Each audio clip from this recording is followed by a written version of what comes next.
Another world. Grotia. Some creature is flying towards the city. Mikaldola, the ancient dragon.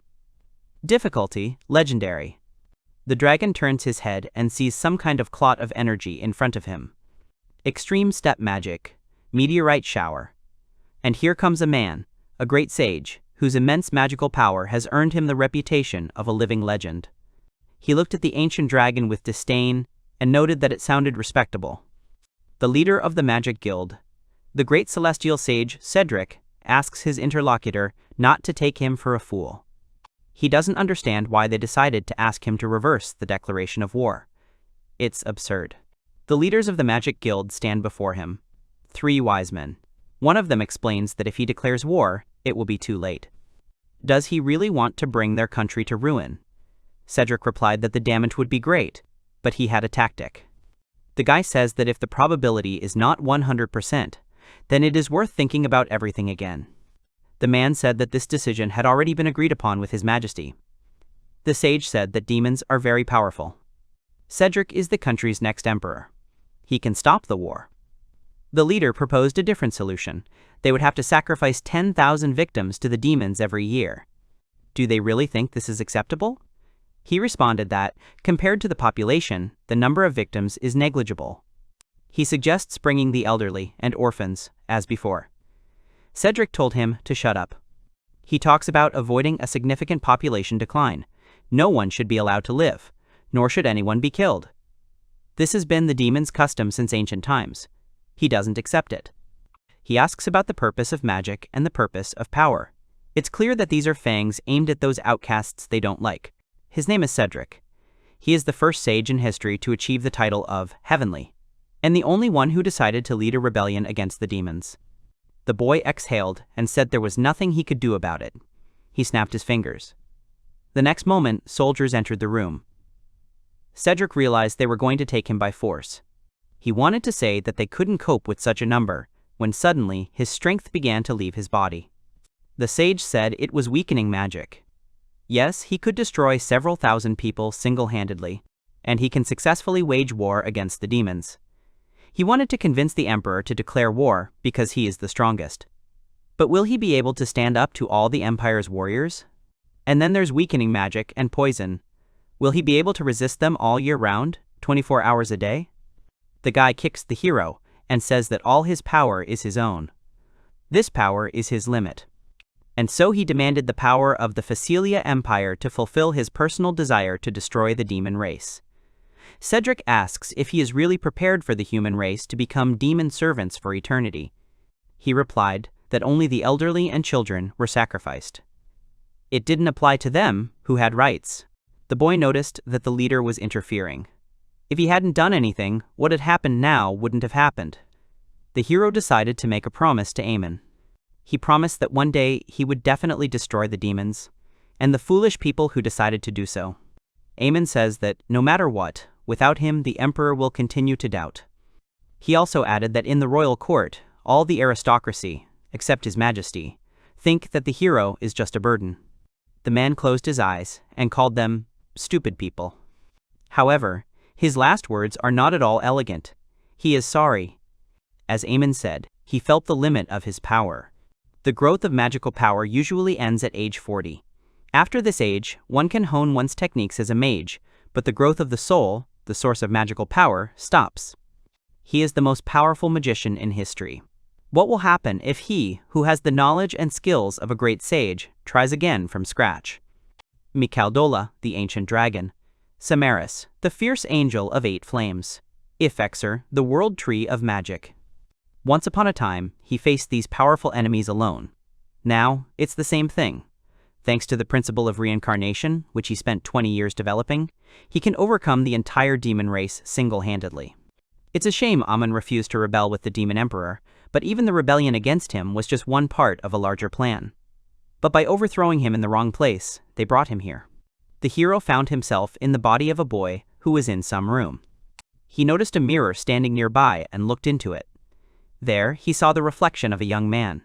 Cedric didn't know who it was. The body was already an adult.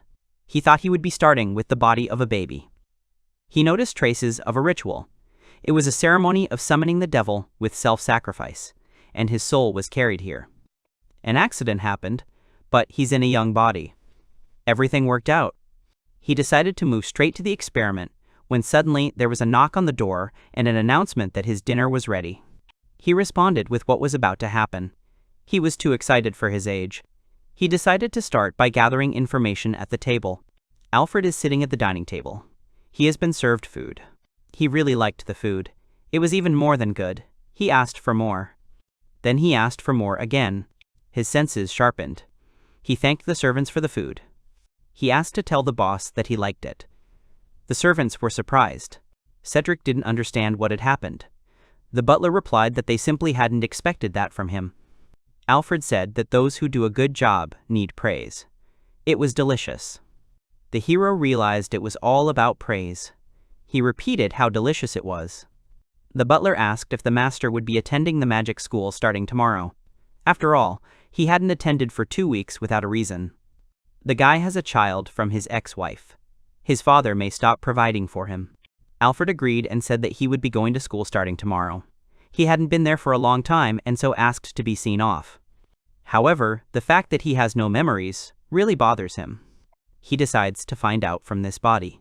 Using hypnosis magic, he will cast memory magic on himself. Alfred is beaten by his classmates. They say that they were friends with him because he is from a good family, but in reality he is just a son from his ex-wife, who does not even really interact with his father. And he doesn't even know how to use magic. Of course, his father would give up on that. Now they'll restore their friendship. Alfred said that they themselves had become interested in his family and started befriending him. The boy punched him in the stomach and told him to shut up. He added that he annoyed them. They just wanted a toy for fun. They always wanted a punching bag that wouldn't hit him back. This school is for the elite. They're stressed out. Alfred couldn't understand how they dared to do this. Then he noticed the teacher. He wanted to ask him for help, but he said that he had a message from his father. He told him to live his life relying only on himself. Students are judged by their academic achievements. He told him to be equal to others. Alfred pointed out that what was happening now had nothing to do with his grades. The teacher replied that, whatever the case, he was on his own now and left. The man paused for a second and told the hooligans not to hit him. The hooligans smiled. Alfred doesn't understand why they are doing this. The guy replied that if the teacher saved him, then the teacher, on the contrary, would have problems. So the hero is just a punching bag. He looked toward the window where his classmates were watching him. He asked them to do something. He says they suddenly started beating him and couldn't help him. But they didn't react. Alfred turned to Charles. He told him that it was strange. He should understand. After all, they had been friends since childhood. He replied that he too had received a message from his father. As a classmate chosen by his parents, he, a lower-class aristocrat, had been forced to befriend him. Now he was free. He would now choose whether to be with the hero or not. He said goodbye to him and said he hoped they would never meet again. The others outside the window began to laugh at the hero. They called him cunning. The hooligans said they were all honest with themselves, but would only attack from the front. They started beating him. He was foaming at the mouth. He lay on the ground. They continued to beat him, and the others simply watched from the window. One of the hooligans ordered dog feces to be brought in. Alfred shielded himself from them. However, another one came up with something else and told him to open his mouth. And as a result, the mad boy Alfred became interested in summoning demons. He decided to fulfill his last dream and sacrificed his life. And it turned out to be revenge. Is him. The butler escorted him to the academy. The boy thanked him. The man asked him if he was sure. Alfred didn't understand what he was talking about. He replied that he was talking about his classmates. His father wasn't pressuring him about visiting. He was thinking about how he could somehow resolve their conflict. Alfred refused and said that the man could be free. Someone is still worried about him. He walked into school. There was a guy sitting on the stairs. He stuck his tongue out at the hero and remarked that they hadn't seen each other for a long time. The second one said that they were already worried. He asked the hero for a silver coin. Isn't that too much? What will they do if he stops walking again? They decided to ask the hero for a gold coin. They started laughing. If he did it right now, his father wouldn't give him anything. Alfred hadn't quite remembered everything about him yet. If they started making fun of him here, it would be bad. One of the guys grabbed him by the collar and asked him why he was ignoring them. Did he really want to get hurt again? The hero replied that he didn't want to cause unnecessary harm. Even if he wanted to fight him, he was nothing compared to him. The bully noticed that he couldn't even use magic and raised his hand to strike. But someone stopped him.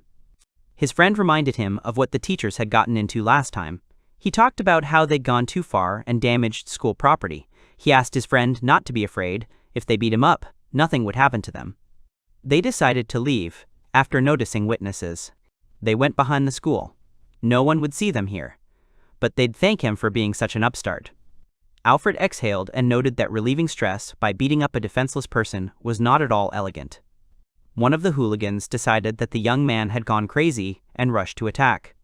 Cedric in Alfred's body remained unperturbed. He stopped the attack with one finger and began preparing for the attack. He sees all this as a freeze frame. He raised his hand to strike, and the next moment, he struck the enemy. The guy flew a decent distance, and then crashed into the wall, leaving a dent. His comrade was shocked. He looked at Alfred, who was flexing his arm. He said that an elegant attack is to say this. The hero said that an elegant attack is to say this. One hooligan was slammed into the wall. His comrade was perplexed. He asked the boy what he'd done. Had he really found a magical object at home? Alfred replied that he didn't need such things. He had his own trained magic. The classmate started laughing. Born into an elite family of mages, but with severed ties to his parents, he had trained in magic. The boy rushed into the attack, but the next moment, he himself received damage. He lay unconscious on the ground. Alfred realized that until he understood his surroundings, it was better for him not to do such things again. To mend the walls and heal the wounds. He can't invade their memories, but they certainly fear him now. If they tell anyone, no one will believe them, at least not right now. Alfred left. The hooligans woke up. They don't understand where the wounds are, but for one, it's like walls were broken. But she's fine. Alfred comes from an elite family of mages. He probably used the artifact that cast the illusion on them. They don't believe that he can be so strong. After yesterday's sleep, the memories of this body are beginning to slowly connect with it. He seemed to have arrived at his class. But someone stopped him. It was the teacher. He said that the young man was no longer in the top class. He's in 3rd grade this month. This is so, he doesn't think he'll always be under his father's wing. His class is at the end of the 2nd floor. And from that day on, the teacher stopped treating him with respect. The boy thanked him and left. The man looked at the boy and said that he had gone from being a prince to being a dirtbag. Alfred was standing at the door when suddenly it opened, and students ran out. One girl crashed into the hero. She recognized him and said that he had never shown up before, and they were already worried. She took his hand and told him to hurry. Alfred said he still had a lot to learn. He asked her name. She replied that she was the head girl. The head girl of the serving class. They arrived somewhere. Alfred noticed his classmates and asked what they were doing. She replied that they were collecting rocks. Later, the upper class students will practice magic here. We need to make sure no one trips. She realized the young man wasn't familiar with the new system. Their school had 3 classes. They were divided into the first class, influential aristocrats and commoners with better academic performance. The second class consisted of aristocrats and commoners who were good students. The third class consisted of those who were good students. The former aristocracy, now commoners, and the commoners. The girl explained that classes are assigned not only based on knowledge but also on grades. If you don't have enough grades by the end of the year, you could be expelled. And thanks to their grades, commoners can rise to the top. Effort is rewarded here. For example, serving food to the aristocracy in the dining room, carrying things for the aristocrats when moving to another class or on the way home, or, for example, picking up stones. That's why she doesn't give up, even when picking up stones. She'll do anything to be in a higher class. She wants to prove that commoners can become magicians, just like the late Mr. Cedric, the best magicians. Then she noticed that the first class was about to arrive. But they weren't finished yet. Suddenly, the earth lit up. All the stones have sunk underground. The village elder doesn't understand what's wrong with the stones. One of the nobles said his nose would fall off from the smell of commoners. An aristocrat got lost among the commoners. That's a rarity. Alfred's father abandoned him, and they stopped treating him like an aristocrat. They transferred him to a class where he belonged. They called him poor. The bully told them they didn't have to work today. Instead, they could watch their lessons. They must thoroughly understand the difference between them. He was preparing to attack. They started attacking the targets. They succeeded. Then one of them told the servants to bring him something to drink. The village headman brought him some water. He slapped her on the cheek and asked why he had to wipe his own sweat. Then he called another guy and gave him something heavy to hold. Alfred thinks it's an unpleasant landscape. And these are servants? Isn't that why they're servants? However, they don't have time to go to their classes. The girl replied that they were earning points instead of attending classes. There was no other way. Now they are servants. Once they rise, there will be freedom. They're cheating the system that rewards effort. They're even stealing their right to an education. A fully fledged discriminatory system. How callous she is.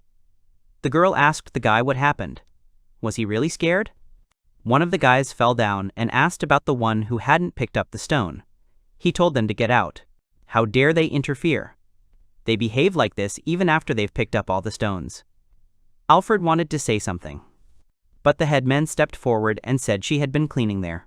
He asked him if she had really thought she wouldn't face any consequences for her irresponsibility. It's not because of the stone, though. The girl said she'd done her job perfectly. It wasn't because of the stone.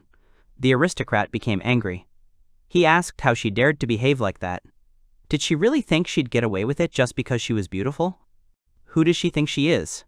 He swung to strike. The girl closed her eyes. But someone stopped the blow. It was Alfred. The enemy flew back. He doesn't understand how he stopped him, but he decides not to dwell on it. He rushed to attack the guy. The hero will get the girls in return. He kicked him in the face. The girl ran up to the guy and asked if he was okay. He told her not to worry. He created a magical barrier. And the fact that he hit him was actually just right. The bully hopes that the hero now understands who he is. This points system was promoted by those who started bullying him. He even thought it was created for his benefit. Alfred asked if he really meant to say he wasn't guilty. He said something about the 10 swords of the Round Table. It's a secret bureaucratic agency operating in the shadow of the royal court. Its mission is to raise fully meritocratic royal pocket swords and to nurture the next generations of 10 swords. The 10 students with the best academic performance secretly become contenders for the title of sword. Besides teaching, they are also responsible for resolving disputes between aristocrats within the school, managing commoners, and running the school. 10 swords. That is, candidates for the role of the one responsible for the king's dirty work, responsible for intrigues within the court and governing the population. And he talks a lot. Alfred asked who they were. He asked for the name of the one who kicked him out. Was he really just someone's pawn? This was a way to help the boy he'd moved into. He wanted at least someone to get what he deserved. The guy answered that he didn't know. Applicants are not publicly disclosed, no exceptions. The day after tomorrow, at the exam to advance to the second year, if he does better than everyone else, he'll see everything, even if he doesn't want to. But that has nothing to do with him, since he can't use magic at all. Also in this exam, in one-on-one fights, they will be against them. Those who beat and kicked him will be against him. Everything is specifically set against him. Everyone looked at the hero angrily. Alfred thanked the guy. The guy didn't understand what he was talking about. The hero says he shared some valuable information with him. It's only logical that he should thank him. That is, if he needs to beat them in this exam and give it to them better than everyone else. Alfred asked whether it was really necessary to beat them up and hand him over as the best of all. The hooligans looked at each other and laughed. They didn't expect this. The phrase was simply a masterpiece. Even if he passes the exam with the highest score, he will never become the best in this school. The bully knew it. He doesn't know about the match between class representatives. The exam will involve more than just a test and a regular match. An exam to sift through the top of the school, which appeared this year. I see. The hero doesn't mind a simple test, but it's unrealistic to expect them all to be able to fight in combat to test their skills. That is, specially selected students will compete, and thanks to them the top of the school will be formed. However, their class, including the second one, is going to refuse to participate. because they're scared. That's why he doesn't even have a chance to participate in the battle between the representatives. The hero repeats his words that they are going to refuse. But he has one question. What happens if he collects 3 and wins them? Everyone was surprised by this statement. The guy pounced on him and asked him what he was saying. What made him think he would succeed? The teacher told them to stop. Arguing is bad. Did a 3rd grader just almost out-argue a 1st grader?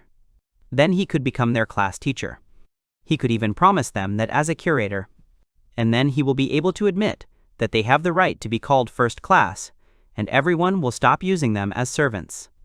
But if they show even the slightest sign of pity, then they will remain servants. The students returned to class. The headman asked what had become of him. Didn't he understand that he was up against the first class? Others say that because of him they could all suffer. Alfred said he felt like they were already being treated poorly.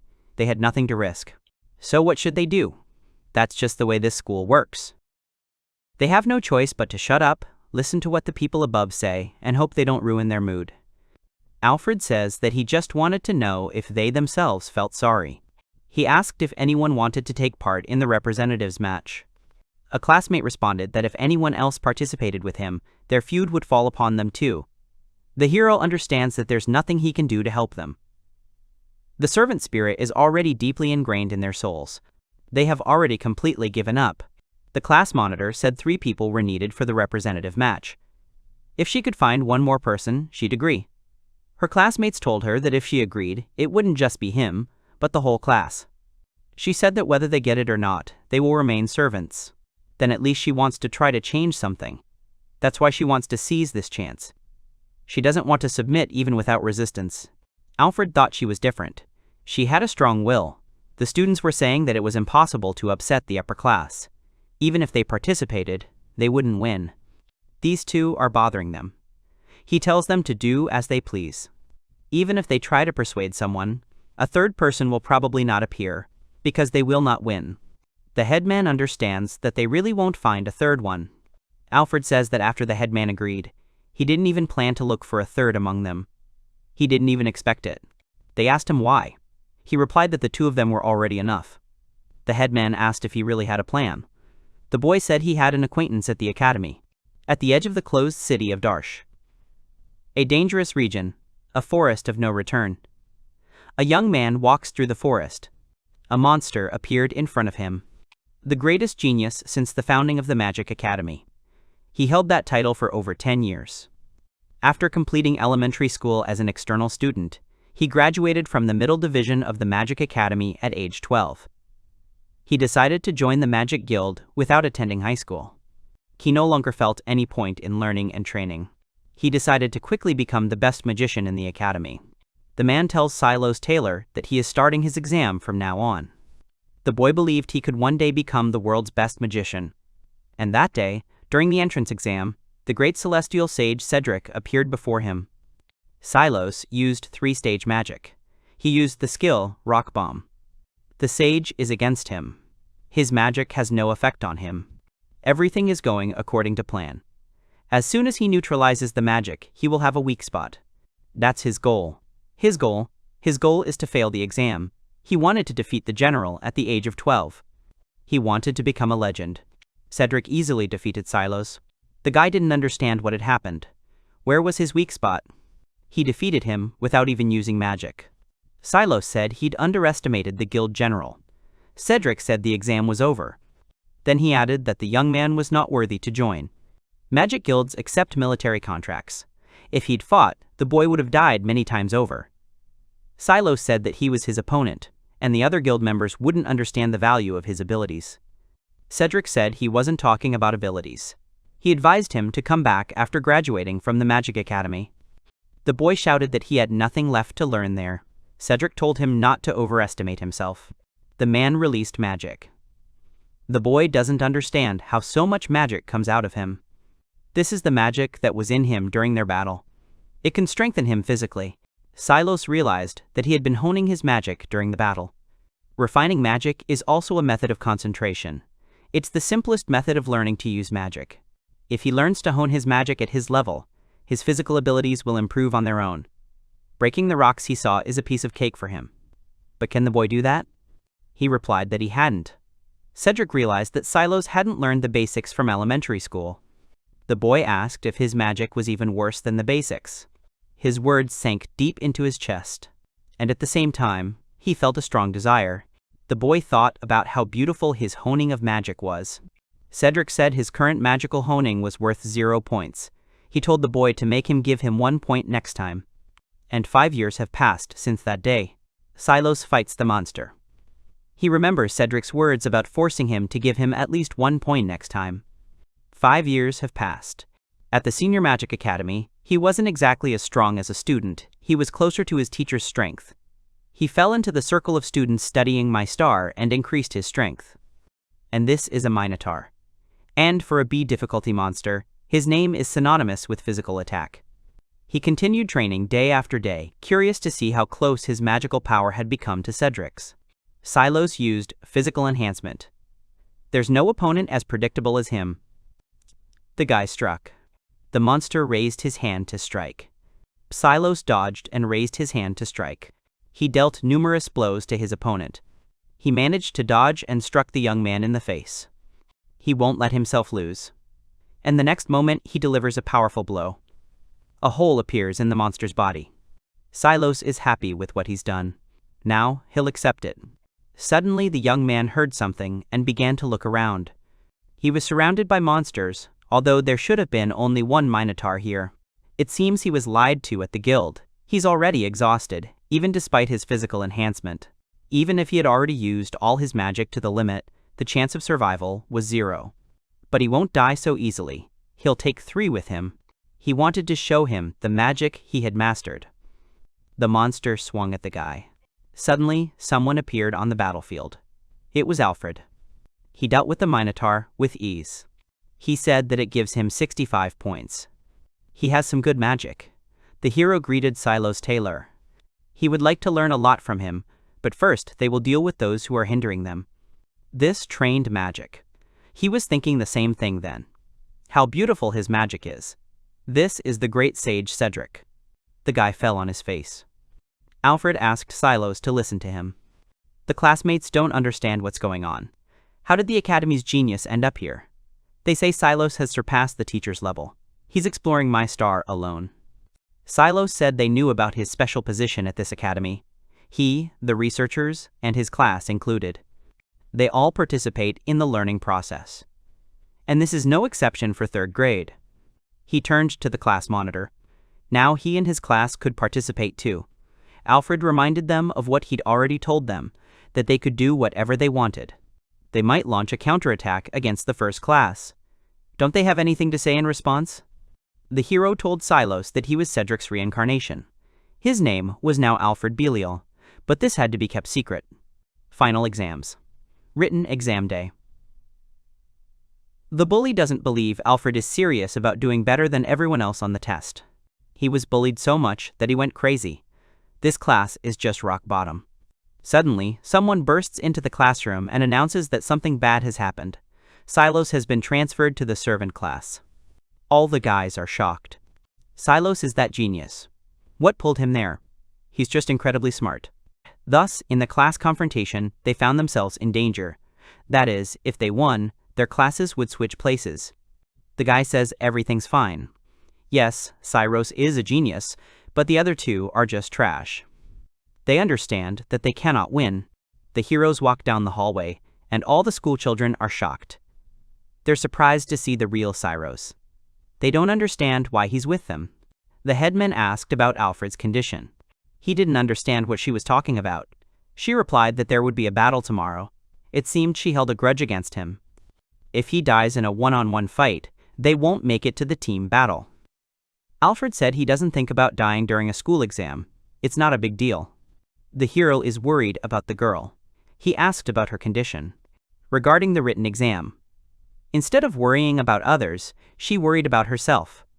The girl says she'll do better on the written exam than a first-grade student. And she has a name. Her name is Lisa Wilson. They're friends, so he can call her Lisa. The written exam. 40 minutes have passed. 60 minutes remain. It's really tough this time. If she doesn't speed up, she won't have time to write the essay at the end. She noticed that Alfred was sleeping. He seemed to have given up because he didn't understand anything, even though he said not to worry. But she's just worried. Silos has finished too. The questions for first-year students are pretty tough. He doesn't know if it's because of the teacher, but there was one question he didn't know how to answer. But he didn't think that after answering in 10 minutes, Alfred would lie there like that, which was expected of Cedric. He looks like he's sleeping, but he's actually practicing Tanden Hoku magical training. Using his free time to concentrate, he trains the magical pathways in his body. Silos decides to follow his example. Lisa noticed that Silos also lay down on the desk and began practicing magic. That same day. The teacher's lounge. The teachers can't understand how Alfred got a 100 in such a class. He even scored 2 points better than zeros. The teacher inserted a question into the exam with the latest magical formula, which was explained last year by the same commander of the Magic Guild, Cedric, so that there would be no perfectly completed answers on the exam. And the student solved this problem. And with Cedric's formula too. This can't be true. The teacher says it can't be true. It looks like the exam answers were leaked. They approach the principal and say they have an emergency. They ask him to deal with the student who scored perfectly on the exam. The man suggests investigating who leaked the exam answers before the results are announced the day after tomorrow. The teacher says there's no point in investigating. They need to figure it out now. The principal said it was too early to conclude the exam had been cheated. It would be better to keep an eye on the student first.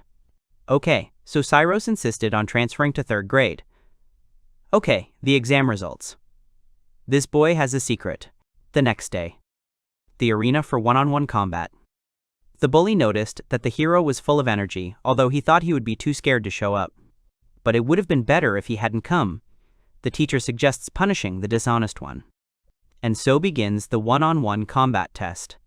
The teacher says that Alfred Belial is terrible. The boy doesn't understand why he was called such. It all came about because the young man had answered all the questions correctly on a recent test. The young man, standing there, was surprised that he'd solved such a difficult test.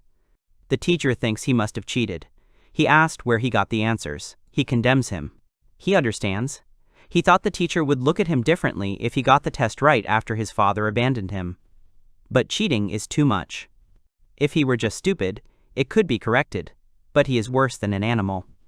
The teacher turned to Michael and told him that this was an isolated incident. If he went overboard during today's exam, he wouldn't stop him. This is a punishment because it is simply incomprehensible to cheat on a sacred school exam. The guy knew it. He remarked that it was odd that no one was there. But that's why there were no spectators either. Then he smiled and said that Alfred was now in the corner. He was finished. They were given permission. Last time he beat him harder than anyone else. This time he won't leave a single unharmed spot on him. Alfred wished that his words would come back to him. Michael laughed and remarked that the young man had completely lost his mind. The teacher even noted that one could sympathize a little with his madness, but he still wouldn't forgive him. They need to stop chatting. It's time to start. The participants must move away from the lines. Michael thinks he'll beat him until there's not a single living spot left on him. Nothing will stop him. The teacher announced the start of the exam. The bully charged and said he'd finish him off quickly.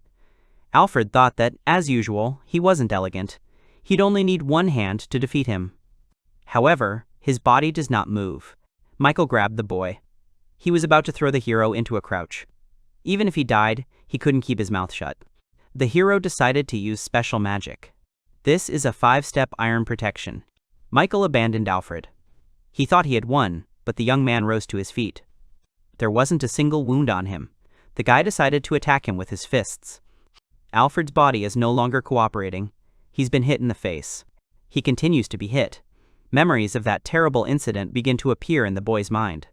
Cedric understands. This boy's body is severely damaged, and it turned out to be fear, engraved in the body itself. That's why Lisa was worried. The hero asks the boy not to be afraid. He's not afraid anymore. He will take revenge thoroughly. So he asks him to stop. The hero intercepted Michael's blow. Then he raised his hand to strike, and mentally thanked the boy for his patience. From now on, he can rely on him. Alfred delivered a powerful blow to Michael, which sent him flying a considerable distance away. He crashed into the wall and left a dent in it. He lay without a creature on the ground. Alfred remembered the words about killing being allowed. Michael thinks about how he can't get up. His whole body hurts terribly. He said he couldn't take it anymore. Was he really going to beat up an unemployed man? Did he really think he'd continue? Alfred said that until they say the fight is over, he is not going to stop. The teacher sat on the ground in shock. The hero decided to finish off his opponent. He grabbed him by the collar and lifted him up. The bully begged him up. The bully begged him not to do it. The next moment, Alfred slammed him into the ground. The blow was so powerful that it even broke through the earth. Michael's spine was broken. He lost consciousness. Although this blow won't leave him with an open wound, he commanded something to open. There are magical channels within the body, running along the spine. He broke these channels. He took away the mage's ability to use magic forever. Even most of the king's mages couldn't learn such a technique. But for him, it was a piece of cake. Michael came from a family of renowned military mages. It would be interesting to see how his family would treat him now that he'd lost the ability to use magic. Now he could find out for himself. He remembered the guy's words about the boy not being able to use magic. No wonder his father abandoned him. The hero had said that meritocracy was a cruel thing, especially now for him. The next day, the school children gathered at the results board. People don't understand why Alfred has 100 points, when even Cyrus has 98. Alfred's former friend says that Michael also ended up in the hospital after the fight. The hooligan doesn't understand what's going on. The hero observes the indignation of his classmates. He thinks that they probably don't understand anything. Although, they don't need to understand. He, the great sage, has no need to continue, but in the last battle he promised the owner of the body that he would take revenge on all of them. He apologizes, but he needs to finish the job. Who will be next? Lisa was talking about yesterday's match. She learned that his opponent had been taken to the hospital. She asked what had happened. The hero replied that fate had, so to speak, punished him. She also decided to say something else. She asked why only he would have to take the marksmanship test. The young man didn't have time to answer when suddenly someone called out to him. These were the bad guys. They came to look at his vile figure. After all, he was the one who destroyed Michael yesterday. The teacher supervising the exam refuses to reveal the details of the match for some reason. He must have weakened him with some forbidden tricks, since a puny like him can't beat Michael. So their class decided that they would publicly shame him. He told him to act. They left. Alfred mentioned that it seemed they thought he had cheated on the exam. Lisa asked about the marksmanship test. You'll need to fire magic at a target at a certain distance to measure its accuracy and power. There won't even be any chance to cheat. Lisa understood everything. Alfred asked about her and Cyrus's results. She said that Cyrus's opponent had surrendered before the fight, but Lisa had also won. Only because his opponent wasn't a student from their first grade. She might not win next week's match. Alfred told her that he and Cyrus were with her, so she didn't need to be afraid. The young man could understand them. Looking back at Alfred's past, so many impossible things had happened. It's no wonder they think he cheated. However, he feels like Alfred has something special. He wants to see what he'll do in the marksmanship test, which is impossible to cheat. The hero said that he was lazy. He doesn't understand how one can measure strength using a target that can neither defend nor attack. Cyrus agreed with him. He didn't understand either. Alfred asked what he meant. He replied that the principal had asked him to demonstrate how to shoot at a target before he began taking the exam. Before ordinary students began taking the exam in front of him. The director wants to expose him by letting him give a demonstration. The hero said this was a good chance for him. That is, he needed to show the hero how to pass the exam. Cyrus noticed that the guy was unpleasant. It was exam time. The guy said that you need to break down a very thick wall in front of a huge audience. Lisa explained to him that he needed to aim at those targets. He replied that he knew it. The bully said they came to see the loser Alfred. Looks like it'll be fun. See the difference between Alfred and Cyrus. The latter says he'll have to show them. He activates 7-tier magic and uses the skill, Dragon Burst. An explosion occurs. The school children saw the power of Cyrus. No one can stand against someone like that. People heard that he was a genius, but could he use 7-step magic? This is the level of a teacher. This is magic that only the leaders of the academy can use. He destroyed a target that was resistant to magic. That's too much for an exam. Alfred is next. His target is on the left. The guys called the hero poor. It would be funny if he fired a simple fireball after Cyros. Everyone is looking at his back. He was tired of these cold looks. He decided to warm them up a little. The director was surprised to see such a quantity of magical power. This is the ultimate in multi-layered magic. He uses the skill Meteor Shower. But nothing happens. Couldn't he even fire a fireball? The boys were about to start laughing. Suddenly, they noticed something flying towards them. The target was pierced by numerous blows. There was an explosion. The director understands what these are. There was a dent in the floor. People don't understand what happened. Lisa knew something would happen, but she didn't think it would be this. Cyro said that this was expected of the hero. Excellent control of magical power. He hadn't thought it possible to suppress the power of a meteor shower like that. Alfred replied that if he had not given it to her, nothing would have remained of the academy. Lisa doesn't understand what they're talking about. Neither does the director. He asked if this was really 8-step magic. Not just a 20% power boost, but also the use of meteor-like magic. It's a destructive magic that rivals his magic in his prime. The guy asked what it was. What kind of trick was it? The other hooligan said it wasn't a trick. They were probably all just tricked. Is this his real power? It can't be. He can't use magic. He decides to go to the hospital and ask Michael everything. He's sure to know something. He'll find out what happened to Alfred. The capital. The medical sanatorium at the University of Magic. Michael opened his eyes. He doesn't understand where he is and why he is here. Memories of the exam surfaced in his head. The boy jumped out of bed. He understands that he has disgraced himself. He, the son of a prestigious family of mages. How dare Alfred disgrace him? He won't forgive him. Even if he has to ask his father to put pressure on the school, he'll force him to be kicked out of school. He tried to get up when suddenly a sharp pain pierced his body. A girl entered the room. It was Amelia, and next to her was the doctor. Michael said he needed to beat someone up. He was in pain and needed to fix it. The doctor replied that he couldn't. He said he was lucky to be able to stand at all. The young man was perplexed. The boy said he was leaving and ordered the doctor to treat him. The doctor asked him to look at his legs. They were shaking. Was he really going to walk with them? The wounds will heal on their own within 6 months. Then he will be able to live peacefully. Michael tells him to shut up. He's going to go like this. He needs to get revenge on him. Amelia won't let him leave. The guy said that if they interfere, he will deal with their hospital. He stood up and decided to use a 2-stage magic skill. Ice Needle. However, nothing happened. The doctor explained that the magical chain originating from the spine was severely damaged. The doctor wondered who had done this to him. This was the first time he'd seen such a sophisticated example of chain destruction. The doctor said that Michael would never be able to use magic. Amelia hates to tell him, but his family can't forgive him. The owner of the mansion said he's taking away his eldest son's title. He's already been expelled from school.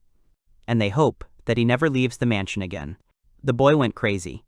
He started screaming at the doctor to treat him. He ran up to him, grabbed him by the collar and asked him to heal him and bring his life back. The man looked at the boy with pity. Tears appeared in his eyes. Suddenly she started screaming. His back hurt so much. It felt like it was about to burst. The doctor realized the anesthesia had worn off and ordered more. Michael doesn't understand why this is happening to him. Amelia ran out of the room and saw the guy's friends. She realized what they'd all heard. She told them to leave because Michael was dangerous. He continued to scream in pain. The boy didn't understand what was happening. He called Alfred a demon.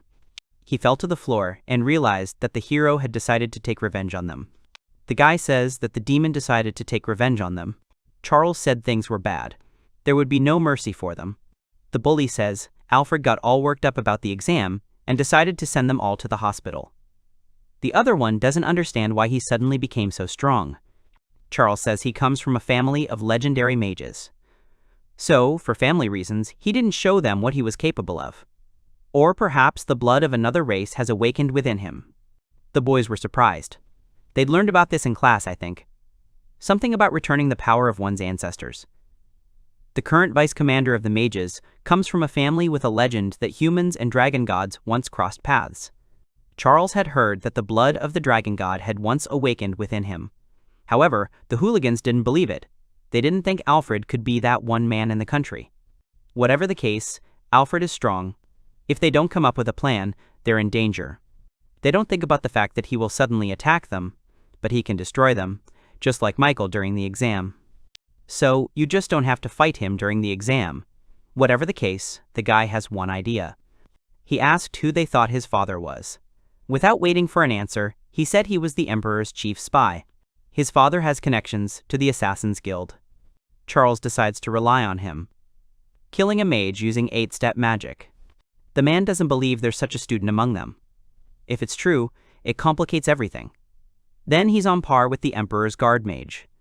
The boy reminded him that the man had once killed under the Emperor. The Emperor asked him not to talk nonsense. They weren't just a bunch of thugs. They couldn't win in a world where force ruled. The young man was shocked that even they couldn't help them defeat Alfred. The old man suggested they negotiate the price. The young man thought they wouldn't win. He replied that they wouldn't win unless they took it seriously. They were going to use it. These are pills that counteract the use of magic. They won't do any harm other than preventing the use of magic. You need to give it to the person you need to drink, and then call them into the alley.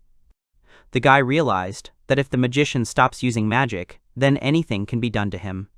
Of course, he could be killed. However, be that as it may, it's just a squabble between school children. Is the boy sure he should take it so seriously? The young man dumped the coins out of his bag and asked if that would be enough. The man replied that 50 gold coins were enough. These coins were the remainder of the treasures in the safe his parents had sold 2 years ago. He had stolen them. There was such an uproar in his mansion. But he's the eldest son. No one will burn him. Plus, while searching for the thief, they probably convicted one of the servants and chopped off his head.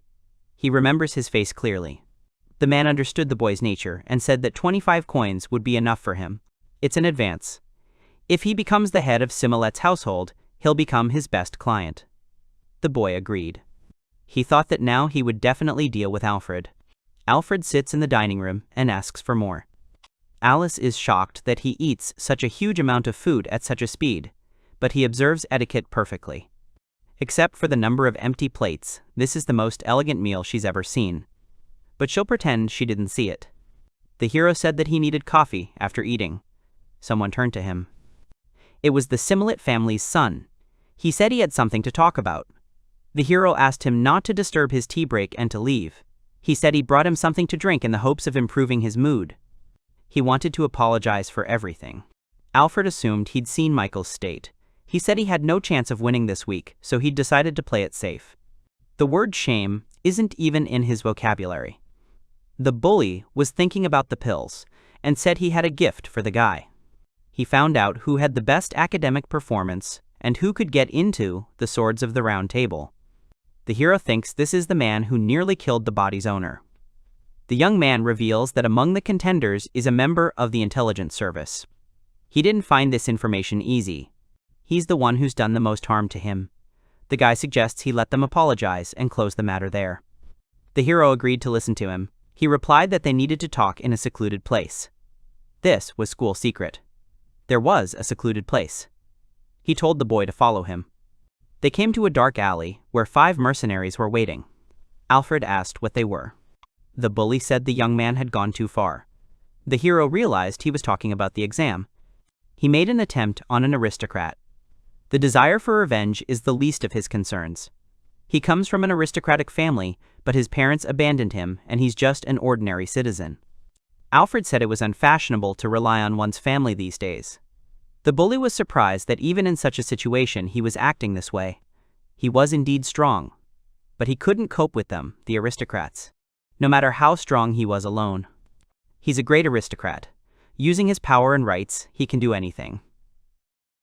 Alfred understands that, using his money and connections, he wants them to beat him up. He noted that the young man was nothing compared to them. But he had slipped something into his coffee. Alfred assumed he was talking about him not being able to use magic now. He had unpleasant memories of poison. He wouldn't repeat his mistake. He could actually reverse the effects of such a poison right now. And this is an assassin's guild after all. He'd felt like someone had been watching him since this morning. He immediately thought that one of the first-class aristocrats had his eye on him. The hooligan was shocked that, having realized it was a trap, he had already drunk the antidote and still walked into it. The hero confirmed this, and added that he had already experienced something like this. In such a situation where he cannot use magic, he will win by using only hand-to-hand combat techniques. What you need after eating. The Simolet family's son ordered assassins to kill the hero. One of them appeared behind the boy and tried to wound him in the neck. However, the young man grabbed his hand. And the next moment, he threw it over, hitting the ground. Alfred told them to attack. He hoped they would be stronger than his desire to sleep after lunch. He didn't understand how a man without training his magic, and without physical enhancement, could defeat the guild members. The guy said he was a master of Oriental martial arts. There was a saying, "Keep your softness under control," also called the Holy Zone, a technique that can be used by masters. He realized that there was only one left. The antidote has taken effect. Now you can use the physical enhancement. The boy begged to be spared. He didn't understand what was happening. And he couldn't even fall. The hero decided he had had enough. The guy was happy about it. He needs to fall. He didn't understand why he cured him. The protagonist replied that it was because he almost fainted. The boy thought he was forgiving him. He said that this was the end of his revenge for bullying at school, but he was not ready to forgive the fact that he wanted to kill him. The hero wanted to start the second round. He decided to finish the exercises after eating. The way he dodged his blow was rather inelegant. The best way to clean is to burn garbage. The guy said he hadn't been there for a long time. That time, he was attacked by the Assassin Guild, Black Snake Venom. This is enough evidence. The documents were written before he was born, so some information may be out of date. If he were him, he would have immediately started acting and would not have made a single mistake. In any case, there are few among the corrupt officials who recognize him. It's all because he's elegant. He said that he would give as much money as needed. The guy asked to kill him. He said that this wasn't enough. More drastic measures were needed. The man asked what was the matter. The shelter was surrounded by royal police knights. He didn't like to introduce himself to evil people. But I am forced to introduce myself due to my position. His name was Theodore. He was the chief royal police officer of the knights. The man asked what he was doing there, as they were just selling groceries. He asked whether such bloodthirstiness was important for the flower and fruit trade. Be that as it may, information reached them that something was fishy there, and they were going to search the mansion. There was a leak somewhere, but it was too early to jump to conclusions in that room. There was no evidence of a crime. If you don't let on that there's a basement there, nothing will happen to them. Theodore asked to show the basement. He knew, and he came anyway. The man said it was over.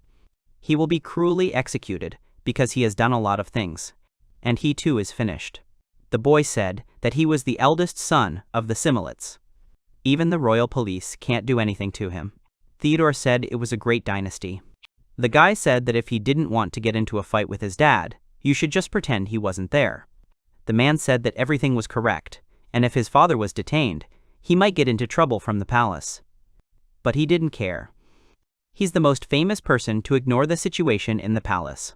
Fraud is fraud, crime is crime, and he's never lied in his investigative reports. Of course, his father knows about this too, and unfortunately, he is also a criminal.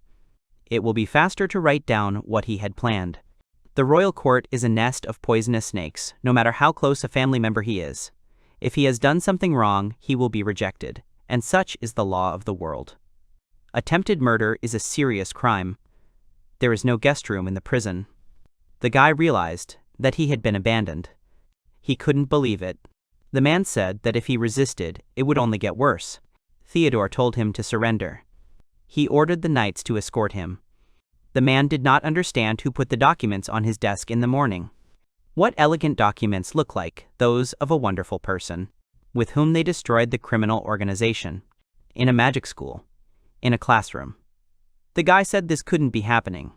They didn't believe that his comrades had been caught by the royal police. The boy said he was expelled from school and disowned by his family because he didn't take advantage of his luck. Now there are two left. Michael can no longer use magic. So we're next. Michael and his child no longer have a future. There is no room for doubt, Alfred's abilities are real, and he will destroy them without any pity. The guy said that he would take revenge on them too, and that they needed to strike first. They told him that it was easy to say whether a group of 30 people would be enough. They dominate all the bullies in the school. You can gather not even 30, but 100 people. They have a servant who has been on a roll lately, and they will destroy him altogether. He asked not to talk about Alfred. It was impossible since he used 8th level magic. Rumor has it he took revenge on a whole gang of professional killers. He and his friends decided not to run into trouble. He asked not to be dragged into this. The guy chickened out. Even the lackeys refused to help them. One of them said that they were not allowed to look down on them, and they would not be forgiven for it. Sadly, Chad and Michael were thrown out of the game and their school reputation was in tatters. He always thought they were idiots, but he never thought they were that idiots. They lost 2 of them forever, and they really cared about their reputation. This is what it means to be born into an aristocratic family and know no troubles. They only need to say a word for others to follow their whims. It never even occurred to them that they were in danger. If they lost the mock battles, their class and the servant class would switch places. They said this promise was honored. The guy said he would go to the cafeteria. He couldn't tell them to their faces that they were hopeless idiots. And then together they figure out how to resist Alfred. Their opponent is a real monster. He better not mess with the fool. The 3rd grade class is setting the table for the 1st grade class's lunch. The girl said, "This is already a routine." The hero said that the napkin can be folded like this. The man said he was looking for the 3rd grade and would like to talk to Alfred for a while. It's time to counterattack. You simply couldn't find a better chance. The main character said to wait, and before listening to him, he would like to speak out himself. The man said that he understood his proposal, but he could not make such a difficult decision right away and needed time to think. He said they would see each other again. Preparations were complete. A staff meeting was held at the Magic Academy. The headmaster said that, as they all knew, in the previous exam, a student named Alfred had surpassed Silas, and this was the first time since the Academy's founding that they had such excellent results. He was currently sending a message to the capital to conduct a magical test so they could see how abnormal everything was. Even if the 3rd class defeats the 1st, their positions will change. The man said an eye for an eye, and it was nothing more than a verbal promise. You shouldn't take him seriously. The director said that he was seriously considering the possibility of changing positions. The 10 swords of the Round Table issued by their academy are an assessment of ability based on social status.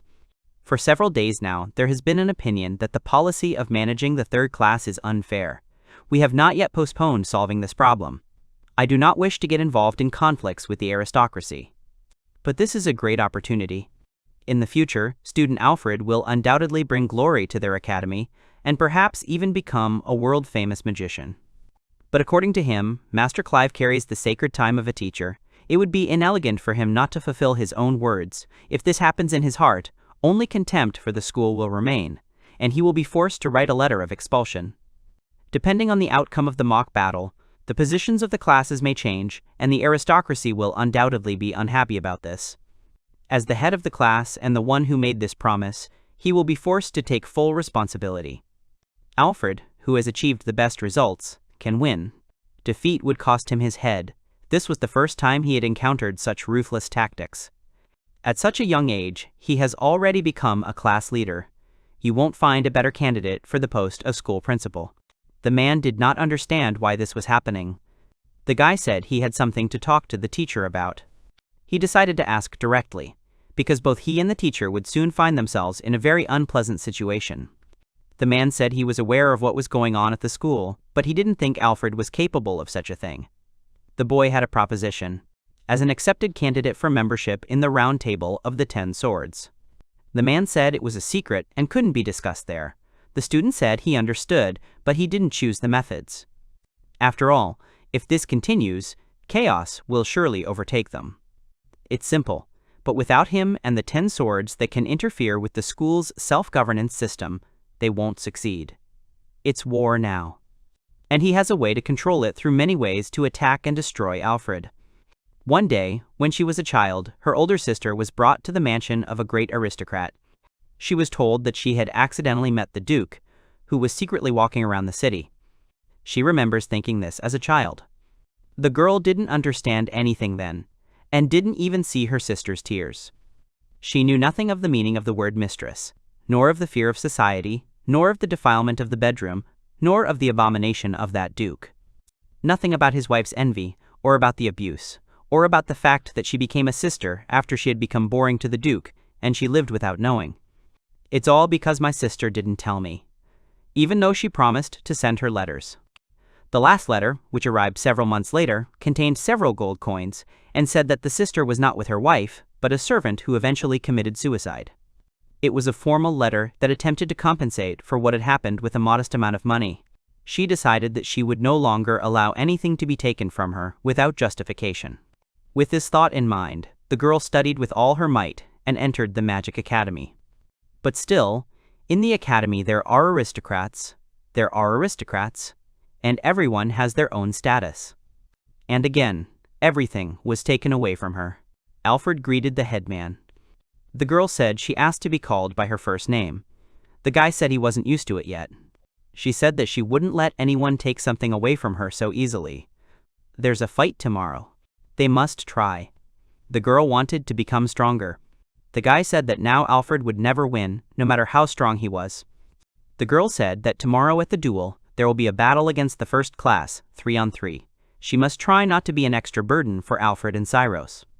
The guy said there was nothing to worry about even if she lost. He and Cyros just need to win. She felt that she was not included in Alfred's duel plan. The girl is disappointed in herself because she is weak. The guy said that there was an unpleasant situation regarding tomorrow's fight. The rules were changed for them. It was decided to split the battle into blocks and hold a tournament in which those with the highest percentage of victories would participate. The first grade team was far from their block. They were so afraid to fight them. However, this was the final exam, and such changes were too unexpected. This is probably the work of the Ten of Swords candidates. What they do is quite unreasonable, but only they are capable of such a thing. The Ten Swords candidates want to destroy Alfred, so they were able to easily rewrite the rules. The hero said that it would be difficult for them to talk about the average winning percentage. To qualify for the tournament, you need an 80% win rate. Well, their team can win 2 times and lose 1 time. The girl thought that because of her, they wouldn't get into the tournament. The guy said he needed to show them something. He asked to follow him. Magical power is a power connected to the soul, and it is widely known in the magic community that those who have been on the brink of life and death have more magical power. The potion was called 50-50. When taken, the fatality rate was 50%. It can only be drunk once in a lifetime to increase your magical power through survival techniques, and there are almost no people who dare to drink it. Returning to life from the brink of death is equivalent to approximately 5 years of training, meaning people usually choose to continue training. But the risk of death is just as high. If she, who has strength better than the average student, drinks it from the academy, then any enemy will be easy for him to defeat. That's what they told him. It was a very unusual potion, so he wanted to show it to them someday, since they loved to study, and asked to go back to class. The girl said that he was a bully. If he didn't want her to drink from him, he wouldn't have brought her there. The guy asked them to calm down from that potion. It could kill them, and he didn't think they'd dare drink it. Come to think of it, no one would drink such a potion. The girl said that she knew she couldn't survive being so weak. She will not survive, not only in the unfair academy, but also in the future life. But in front of her, there are 2 strong people who fight against injustice and show her the way. The girl understands what she needs to do, and she is ready. At that moment, her life changed. She wants to be proud to be their friend. The hero said she had done bad things. The guy said that, no matter what, he was a bad person too. Because he could make the risk of death 0. Alfred said it wasn't that simple. Even he would have to look after her for several years after she drank the potion, if, of course, he managed to save her from death, and he didn't want to waste his energy on some stranger whom he barely saw and didn't know. But she showed her confidence. He had to admit, it would be worth the effort. The guy said he liked the whole production too. Now everything is ready. They will show them who they are. Only an elegant victory suits him and his friends. The guy was attacking another guy. All 3 of them won. In that block, All the team members are weaklings. They decided to do so themselves. It was too simple. The guy said that he is the strongest. He asked what the others had. Alfred's team is about to have a match. The guy said they would demonstrate everything. His strength against the suddenly appeared abilities of the genius class. The guy said he gave up. He was told that it was a wise choice, for he understood their differences in the village, and understood the difference between barbarity and bravery. And he didn't have to get his hands dirty in vain. Cyrus won without a fight. The boy said he would have surrendered on his knees if it had been him standing before him, but now he felt the strongest. Alfred had won all the fights without fighting. Alfred speaks next. The girl said she had a request. She wanted to give up. The hero said she had decided she would lose even before the fight. The girl replied that she couldn't win. He shut up. She shut up. He repeated his comrade's words and said that he thought a little differently. It's okay. He didn't understand why she decided to surrender to him personally, and not before the judge, but he's not that simple. The guy said he would be more gentle and told her to try to fight him. The girl agreed. The battle began. The battle began. The hero used 7-stage magic. It was magic that even teachers couldn't use. The flame of evil. He even incinerated the judge. It was a heat-resistant wall. According to the rules, those who stepped outside the ring lost. He's our pred. 1. Unlike him, who accepts someone else's defeat without a fight, he does not lower his rating or disgrace his opponent, no matter what the difference in strength between them. She was afraid of this. He showed the difference between them and won by throwing her out of the ring. He did not harm her body or her pride. He won without causing any damage. As expected from Alfred. The guy said that if they had been opponents in that fight, he would not have had such mercy on them without the wall. Not a speck of dust would have been left of them. Their comrade said that it was okay, because Alfred's team would lose. After all, there is someone with them who will be a hindrance. The only weak point of Alfred's team is Lisa. She is called one of the strongest first years, the Flaming Levi. However, she couldn't cope with her comrades, so they decided to cheat so that she would fall into their hands. Whatever her name is, he doesn't know if they can win. They can't lose to a woman. Down on you, and your enemy will want to win. He will have to show a big difference in skill and use a beautiful and big move. The girl used 5-step magic and fire dance. The spiritual barrier has been activated. There are no students in that academy who can break through his defense. For this moment, she continued to train her magical power. The girl used instant and reverse techniques. She used 5-stage magic, Ice Fang. Be that as it may, it was the first victory. The man said that he came to report. The father said that he did not expect him to come from another mansion. It was about Alfred. The man said he didn't want to talk about him. He has already decided everything, and he is no longer his son. The man wanted to talk about what happened during the annual exam. My father was told that if he was kept back a year, then there was no need to tell him. He deserves it all, and he needs to be kicked out of the mansion, and he doesn't care where he dies. He's not interested in trash. If he mentions him again, he'll fire him, no matter how long he's been with them.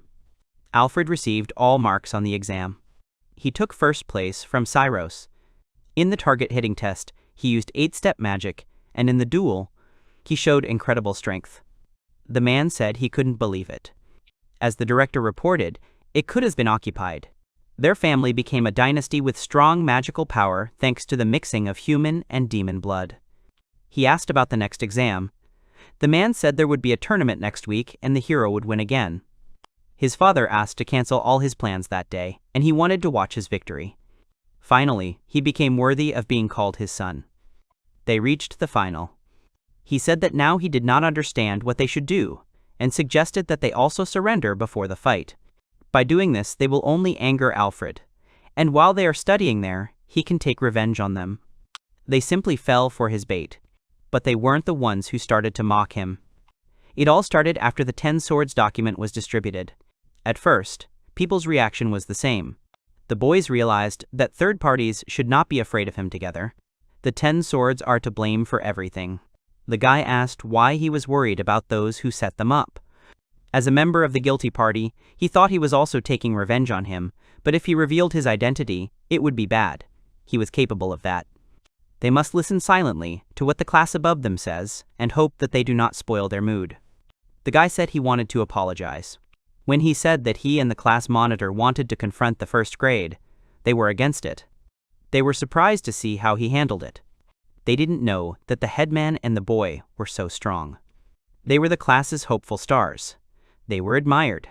If they tried as hard, they would become like them. Although their abilities are different, he understands that they will not become like them. Well, the fact is, they're grateful. The guy asked me to beat them in the final, and that's all he wanted to tell them. The hero said he would accept the thanks, but he couldn't pretend he didn't hear it. The guy said that he was possessed, and that he was a genius. The protagonist said that Lisa drank a secret potion for the battle, and after her recovery she was so ready to change her destiny. In fact, it used to be like that. Cyrus looks like a genius, but now nothing makes him a genius except his efforts. He'll win the duel next week and eliminate the class. They'll be able to use the time they wasted trying to please the class above them. Opportunities and unfair family situations too. There was no justice in the world, and that's a fact, but time is fair for everyone. Whether to seize the opportunity or not is his choice. But one must not give up hope. Humans can even surpass demons if they train hard enough. He believes so. The principal wrote that due to the student's abstention from the exam due to the strength of Class 3 would advance to the finals by default. Furthermore, the abstention of the class's students is not allowed due to special circumstances, so the finals will be a match between the two aforementioned teams for the class. A separate exam will be held for those who withdraw from the exam. This decision cannot be reversed, even by the candidates for the 10-sword spot. They won't be able to win. All the students would be watching the finale. It sounded interesting. Everyone gave in. They brought in the principal. So this is a personal invitation from Alfred. He won't let them escape. The girl said that if they lose, they will take power over them, and so they asked them directly if they can win. They didn't see how they could win, since he was a monster who used 5-stage magic. And there was another guy with him. The girl said that she knew perfectly well that they would not be able to win by fair means, and they had to have some kind of plan. She said that they must win, and this is an order from her as an aristocrat. They said that they were also aristocrats, and if she didn't like something, she should fight for them. The girl said she couldn't resist him. Such barbaric tasks were the work of a lower caste. The boy said they were of the same caste. If they lose, their class will switch places with Cyrus's, becoming Class 3. She, the daughter of the Habsburgs, will become lower. Their class was finished. The guy got angry and was asked what happened. He took the documents he had abandoned. As he had said, he examined Alfred's behavior before and after his change. And he found something interesting in history in the National Library. He asked to pay attention to the day before I start going to the academy again. The guy thought he just wanted revenge. There were only books about physical abilities, methods of obtaining drugs that enhance performance, and the ability to temporarily increase magical power. He asked to remain silent for a while, as one book had caught his attention. Alfred suddenly became stronger, as if he were a different person. If he used this book, everything is starting to fit together. It was an encyclopedia on demon summoning rituals, which should have been forbidden literature, although he could have taken it through family connections. The guy said that his ancestors had entered into him, and everyone knew about it. Summoning a demon. There are 2 ways to create a strong pact. The first is to summon a demon in exchange for your soul. The second way is to give your body to the demon and let it possess you. And the demons originate from the tribe of demons that rule over the world, that is, people who are subordinate to demons can summon a demon, which cannot be condemned. There is a way to defeat the demon, and they will win. He also liked Charles's plan. If they lost to the class, he could be expelled from the academy. They couldn't win against Alfred and his friend. The man said that in his first class, there were many sons and daughters of high aristocrats. If they fall to the 3rd grade, his parents may start a feud with him, and he may lose more than just his head. The consequences for him will be extreme. It is likely that great aristocrats will begin to act in different spheres. Thus, he is banned from entering magical academies, and in nearby countries he can no longer work as a magician, and that's not all. Now he can't trade. For example, he can't even become an alchemist selling medicines. Honesty will mitigate the punishment. He must prepare while he can. For him, the only option left was actually the death penalty. The guy asked him. The man said that he no longer had anything to do with him. The guy said he understood him. The man said that he had nothing more to talk about with him, so they just need to win the tournament. The guy wanted him to help him gain access to banned literature in the library. The academy had a special library. It was so dangerous that ordinary students were not allowed there due to the amount of prohibited literature. Not only are students not allowed to use banned literature, but the boy said the teacher was already at his wit's end and shouldn't care. But his comrades did not understand why Charles had gathered them and why he was saying such obvious things. He said that he had learned the secret of Alfred's strength. Like the Haven hours, a demon possessed him. The guy said that in order to summon a strong demon, you need to offer something valuable in return. For example, life. They were driven into a corner. That demon can use 8-step magic. Even if it were necessary to call in a court magician to exterminate the devil, dealing with the devil was a complex diplomatic matter. Charles said they couldn't count on the state to help them in yet another quarrel. Well, this is a book about summoning demons left by a magician 500 years ago. His comrades were surprised that he had entered the forbidden library. If Alfred summoned a demon, then they can do it too. He used forbidden literature, from which it becomes clear that he summoned a lower demon who knows how to use 8-step magic. Then they will summon a medium demon who can use 9-step. They will be able to resist Alfred. The average demon needs to be summoned. That is, it will be a ritual. They need a victim, which means it will be one of them. Everyone was against it. Charles said he would help them with the ritual, but he said that he would only help with his preparation. The guy said that was all, and 2 guys should stay. They assumed he wanted them to become victims. Charles said he couldn't drag others into this. There is no need to sacrifice life, and the sacrifice can be divided among 3. According to his calculations, life can be replaced by 2 legs and 2 arms. He needs left and right hands from them. They decided that they could simply sacrifice Michael. He could no longer use magic, and they could at least offer him up. The guy said Dennis was a genius. They were asked if they understood what they were saying. The guy managed to get out of the mansion, but then he would probably be punished. Michael decided to offer them his legs. As they said, his life is already over. He can sacrifice both legs. When you just need to take care of him more, and nothing will change. It's the same with my child. He used to be a nobleman, but now he lives in the servant's barn. So now, many criminals use his body at night. If Alfred is defeated, they will still be socially alive. Michael said he was fixated on him because he had ruined his life, and he couldn't afford to lose until he saw him lose. He was ready to never walk again. He was ready to forget everything they said about him. The guy said that if there were no objections, they would finally be able to see with their own eyes the show of cruelty against Alfred. They cannot let this big event fail to come true. Michael said that he tried harder than anyone else, and would have to watch it from a VIP seat. He will return his insult 1,000-fold. Chad worked as best he could. He told the place where he hides his accumulated wealth. It is possible to transfer this money to the guild. And if we steal Lisa, then we can lure Alfred. She was always near him. They liked her face. He forced the teacher to commit a crime and bring the forbidden book, and chose these 3 as victims. But the guy will have nothing to do with it. Even if he is the most important one, he will have nothing to do with it. The hero didn't think that while he was his bodyguard, Lisa would be kidnapped. The guy apologized. Alfred said that there was no need to apologize this time. Unlike with the chat, their plan was not so simple. They tricked him. It's quite amazing. New actions. He didn't feel the aesthetics. Taking a girl hostage is very inelegant, and there is no way to save them. They would go alone, without warning anyone, and would act according to the instructions in the letter he'd inserted. The hero was against it, but he had no intention of acting exactly as they asked. If someone dared to touch Lisa with even 1 finger, then he will not have even 1 left. There was an emergency. The director said that they recently sent a blood sample from student Alfred to the Magical University for analysis. There were no details yet. Tomorrow is the exam, which means the senior leader of the Magic Guild will come to the tournament final. One of the 3 holy sages, Lady Isabella of the Holy Flame, will come to them. He doesn't know because there's nothing left to do but wait for details. Demons once ruled. There's a mansion where sacrifices were held. One spot absorbed a lot of blood, and a large residue of black mana formed on it. There was no better place to summon demons. The other day, 100 chickens, 10 pigs, and a little bit of other stuff were brought into that mansion.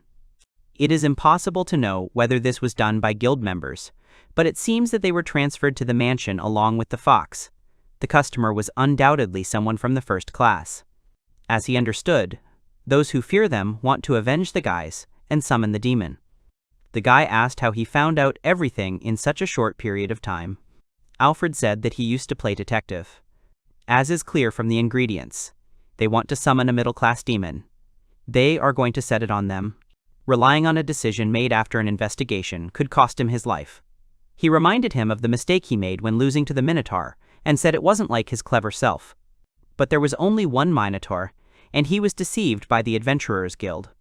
The hero said that if he wanted to become strong, he had to remember everything.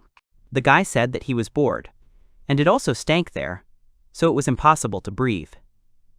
If there is a lack of ability, then it is unclear why they were invited there. Because they stole, and if the courts and schools find out, they'll get into trouble. After all, they come from aristocratic families. They are not needed there anyway, but they still don't leave. The guy said that he had thought about it too, and it wasn't that he wanted to see Alfred defeated. Anything will do for him, as long as they don't become servants. The guy asked him if he felt sorry to just leave and told him to look at the floor. So it means they didn't come in vain. There was a foul smell, but he couldn't stop breathing, and that was probably because everything was mixed up. The guy was losing control of himself more and more. The hero said that there was a disgusting smell there, and it was not suitable for the girl. Alfred said to finish quickly. Michael came and said that they would finish quickly and that they were well prepared. He said that they would defeat Alfred. The main character said that he was in a bad mood and needed to finish quickly. Michael said they should have realized that they would be against them. He said he would prepare for revenge. Those three sacrificed their limbs for the ritual. This means they summoned not just an average demon, but one of the most powerful. Michael said it was time for the Messenger of Despair, who could use the 9th stage. Cyrus asked if he could deal with him. The protagonist said it was too much even for him. He was told that even he, who could use the 7th stage, might have trouble even touching a moderate demon. And he understands that the hero will definitely be able to defeat him, so he decided to make him a test for himself. He is to blame for what happened, and yet, no matter how embarrassed he is, he wants to be useful to him. He understands that he may not succeed, and he may cause him inconvenience. However, he will not forget how he saw his magical energy and spent time with him outside the academy. There is no one to whom he could trust his life like him, and he is sure of it. The boy asked if he would like to be taken on as an apprentice. He said he hadn't taken on any apprentices in his past life. They told him he knew. The protagonist said he wouldn't stop him. Alfred said that even if he was on the verge of death, he would help him. If he is ready, he must show what he is capable of. There was a large amount of magical energy and an ominous feeling. Insert next to it, it is clear that any mistake can cost lives. Even if you charge him with magic in the face, the 6th level will not do anything to him. They see the magical power of the enemy. He hid most of the magical power in the bait, and decided to hide it as best he could. Michael said that he would not be able to withstand the attack of an average demon, and that one blow would turn him into mush. Strengthen his body day after day. The hero said that he would give him 80 points for strengthening his body, and he passed. The guy said he wasn't going to save him. Alfred said that he would not have saved him from passing the exam. He said that even if he took him as a student, he had nothing to teach him. If he wants, he can strive for heaven with him. Michael said that even if he saved him, he only saved him for a short time, and they would simply lose later. The one they summoned is called the God of Death and War, and long ago, he devoured the souls of 200 warriors. He himself saw that the guy had not caused him any harm. It's very difficult to confirm something like this. Fearing the prospect of losing my life in a fight with an invincible enemy who can kill with a single blow. Michael said he had only one choice, and that was to kneel. Even so, he will never forgive him, and all that remains is for him to lose. The man said that one shouldn't say such things. Everything is like that time. the laughter trying to break the boy psychologically. This is not elegant at all. The monster said he thought it was boring to end it so quickly. He gives him a chance. The monster will stand still and says to hit him with all his might. The hero said that he could even speak and asked to tell why he gave him this chance. He replied that his self-confidence was quite strong, so he wanted to see his punch with all his heart, and his face, when his punch would not hurt him at all. The guy apologized for the weak hit. He used extreme magic. Michael didn't understand what it was. The guy stands and looks at the creature lying on the floor and dead. Suddenly everyone is shocked by what happened. The guy asks the bald guy what happened here. He says that he killed Andrade with one blow. After all, he is an average demon. After this, he panicked and said many times that this simply couldn't happen. The guy with the big nose thinks that this is an average demon that can only be killed if you gather a squad of knights and all the magicians of the palace. Is it really true that Alfred's strength is superior to the strength of an entire squad of knights? The guy then extends his hand and asks about 6 months and 23 days, if they know what that number means. The bald man asks him what he is suddenly saying. So much time has passed since the owner of this body began to be bullied, and they cannot even imagine the number of days until he stopped going to school. The guy also says that he is his replacement. He is taking revenge for him, and the amount of revenge is based on justice. He angrily informs them that he will not let them experience this hell for the same amount of time. Then some door appears behind him. He uses 9-step magic, Dimension Gate. The guy says that there is a monster behind these gates that he looks after. Does he know about the dryads? He is sitting on the floor and thinking that they are plant monsters, like they catch people and eat them. The guy says that dryads are the highest type of shadow flora, and one is his pet. After they catch people, dryads show them nightmares and feed on their fear. Because the shadow flora provide nourishment to their victims, they cannot die, causing the victims to go insane. It takes about half a year for a person to become crippled, and if he doesn't, he will be left with deep psychological trauma. They broke this boy's heart, so they need to at least feel his suffering. Suddenly, one of the guys shouts out that this is nonsense. They ask him if he wants to show real hell. The guy asks who, in their opinion, felt it first. One of the guys angrily thinks that the Dryad's nightmares are accompanied by pain and that this will have to be endured for 6 months. Suddenly, the guy with the round nose tells Alfred that he is a good guy. He didn't think that he would force him to use something. Baldy asks Charles if he can somehow save them, and he says that of course he can, but he can't do it alone. He asks all the people if he can ask them all to help him. Everyone shouts that, of course, if they can avoid such hell, what should they do? Charles asks them if they are ready to promise anything, even life, after which they became unsure. However, the hairless guy screams that, of course, no matter what they do, they are already finished. Then at least let them make it rain blood out of Alfred. Charles smiles and says that the agreement is concluded, and Alfred looks at him in surprise. Charles approaches and informs that since the magic circle is still drawn, a larger sacrifice can be provided, and extreme magic can be used. He tells them that they can summon a higher demon. Suddenly, someone falls to their knees and asks what happened to their body. Alfred looks at all this in shock. Then several people's heads exploded, and the man in glasses panicked. All his classmates would be victims. Everyone here was the child of aristocrats, and the only thing that awaited him was the death penalty. Alfredo looks at the body of one of the people and says that he did not intend to kill. Charles admits that he does too, as it wasn't his original plan to kill everyone. Alfred says that he is to blame for everything. He is a candidate for the 10 swords.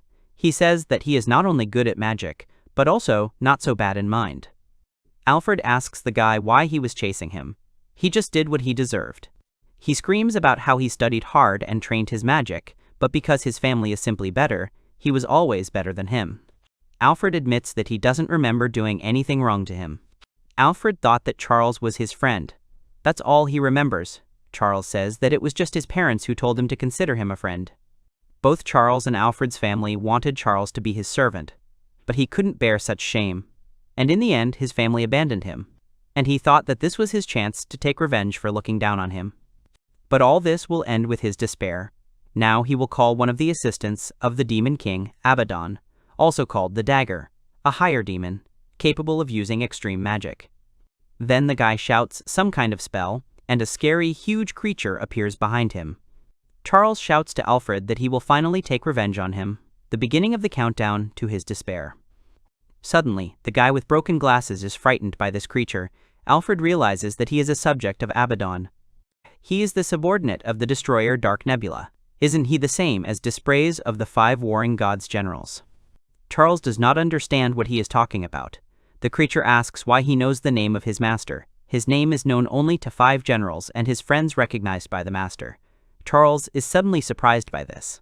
Alfred asks him if he has noticed yet that among people there is only one person who communicated with Abaddon. The creature asks the guy if he is really the great sage Mr. Cedric. He asks who else. He asks how Abaddon is doing. The creature says that it is good. He is still looking for the strongest. The creature would also like the guy to come to Abaddon's palace. He will take this into account, and Charles is perplexed by what is happening. He is shocked to think that Alfred treats Dispraise as if he were a subordinate. But Dispraise considers this normal. He does not understand what is happening. Is his childhood friend Alfred a great sage? He doesn't understand anything and asks him if he called himself Cedric. He asks not to make him repeat it. He is the great sage Cedric. He was simply reborn into this body.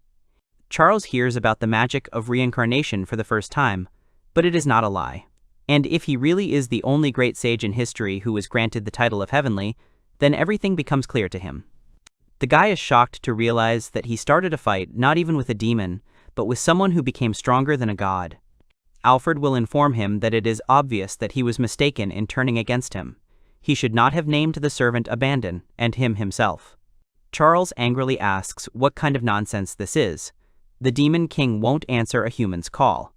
Alfred says that he might answer if he is his opponent. Maybe he will come out of curiosity. Charles understands that the guy speaks as if he knows him. Alfred admits that he and Abaddon already fought 20 years ago. From that moment they became allies for each other. Charles is shocked by this. He lets go of his head. He asks if he is the great sage, Cedric. Alfred reports that he not only bullied him and stole the fox, but also killed more than 30 of his classmates. He asks Charles if he thinks there is still salvation for him. He gets scared, then the guy pulls a dagger out of nowhere and throws it at his guy. Charles, in shock, asks what it is. They explain to him that he decided to show mercy, whether he will use this knife or not. Charles thinks about whether he really wants to save him. The guy says that if we take the average life expectancy of all his classmates, 50 years, then he stole 1,500 years of people's lives. Then he will give it to the Dark Flora, to watch nightmares for 1,500 years. The guy asks him not to think about his life, because all this will happen in a dream. Charles thinks in horror that he is still ruthless. Cedric wants to kill him. He reminds him that he said he would show mercy, so let him decide. Or he will end things now. Or he will watch the hell of Dark Flora, let him choose what he likes more. Charles looks in horror at the dagger lying on the floor in front of him. Then he moves and picks it up. He sees his reflection in the dagger and asks Cedric if he will pardon him. He asks him to pardon him in tears. He asks him about the fact that he has Alfred's memories inside him. They were friends back then. Charles asks the guy that he wouldn't do that to his friend. Alfred understands that he decided not to resist, but to ask for forgiveness. 10 Swords would be shocked by this. However, suddenly vines appear behind him and grab the guy, who in horror asks Alfred to wait. Cedric asks the guy if he remembers the last words he said to Alfred. He will repeat the same thing he said then, give him back what he gave them. Cedric then says goodbye to him, and hopes that they will never meet again. Charles asks him to stop, but Cedric does nothing, and the Dryad captures the guy, who, in horror, asks him to stop. The guy is terrified and asks for someone to help him, and asks Cedric to have mercy on him. He reaches out to the guy who is leaving and calls him by the name of Alfred. The guy comes out and he asks him to open the door.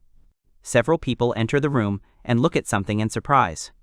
2 hours have passed since Dispraise's call, and that same day, night, all the teachers have arrived at the scene where the dead students lie.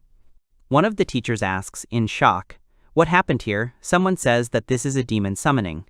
Why did they do such a stupid thing? Then someone says that there is a body of a medium demon here. Then someone notices something in surprise. Namely, the man sitting on the floor. It is the manager Clive. They ask where he is from, whether he is breathing at all. They have many questions. But who laid out the uniform of their students like this? The man doesn't think that this is the work of a demon. Someone asks if they summoned a demon with the help of forbidden literature. One of the guys grabs Clive and tells him that their students died. What was he even thinking? His class was made up entirely of aristocratic children, and he would be held accountable for this.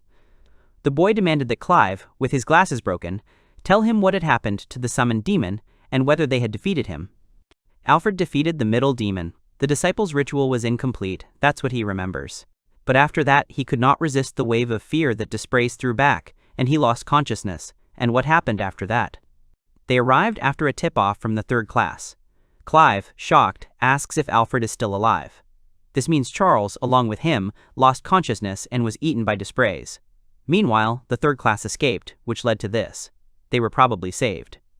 However, what happened to him? Because he took forbidden literature, everyone in his class died. He's trying to stop, because he's gotten out of trouble a lot of times, and he'll get out this time too. He just needs to shift the responsibility onto someone else. He needs to come up with a scenario for his brilliant brain. They tell him that they are sorry, but what happened has crossed the line of what he could control. The man will hand it over to the police knights, after which he will go to court. And most likely he will be executed.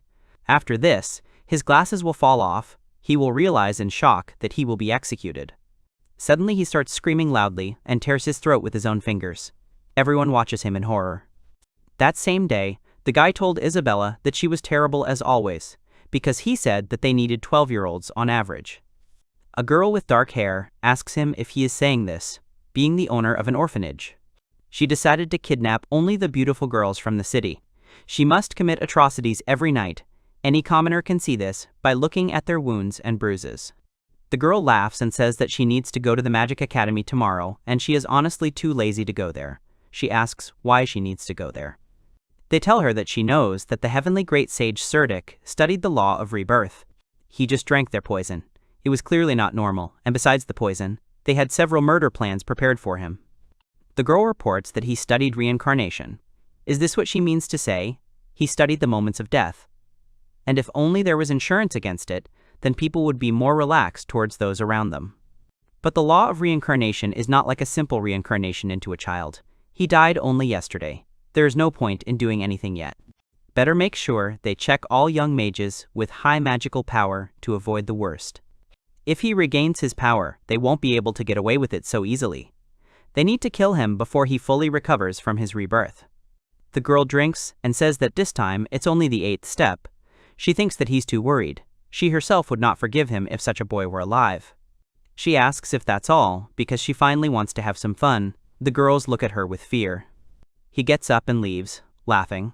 He says that the hobby is important, even though he cannot share her love for it. The girl says that she is saying goodbye to him and waves her hand. The girl thinks that it's good that he died, because now she can do whatever she wants. The guy adjusts the bow tie on his neck and says that because of that incident with the demon, the final exam turned into something. A victory without a fight is still a victory. Besides, at today's awards ceremony for Alfred, one of the 3 holy sages of the Magician's Guild, Lady Isabella, will come to visit. When he himself was studying at the Magic Academy, he attracted her attention. The guy turns around and asks Simon if he is also proud of Alfred, whom he has courted for a long time. He says that yes. As for him, who saw the period when he was nothing, he does not know what to call it except a dream. He reports that at the moment, it seemed that he was just a disgrace. But if you think about it, his son could not be him. He could be the best in their family, even in the dynasty of Belial magicians. He asks Simon to continue as well. Simon says that he drove his son away, unfortunately, and that he ever thought about his feelings. At first he is surprised, and then shakes his head.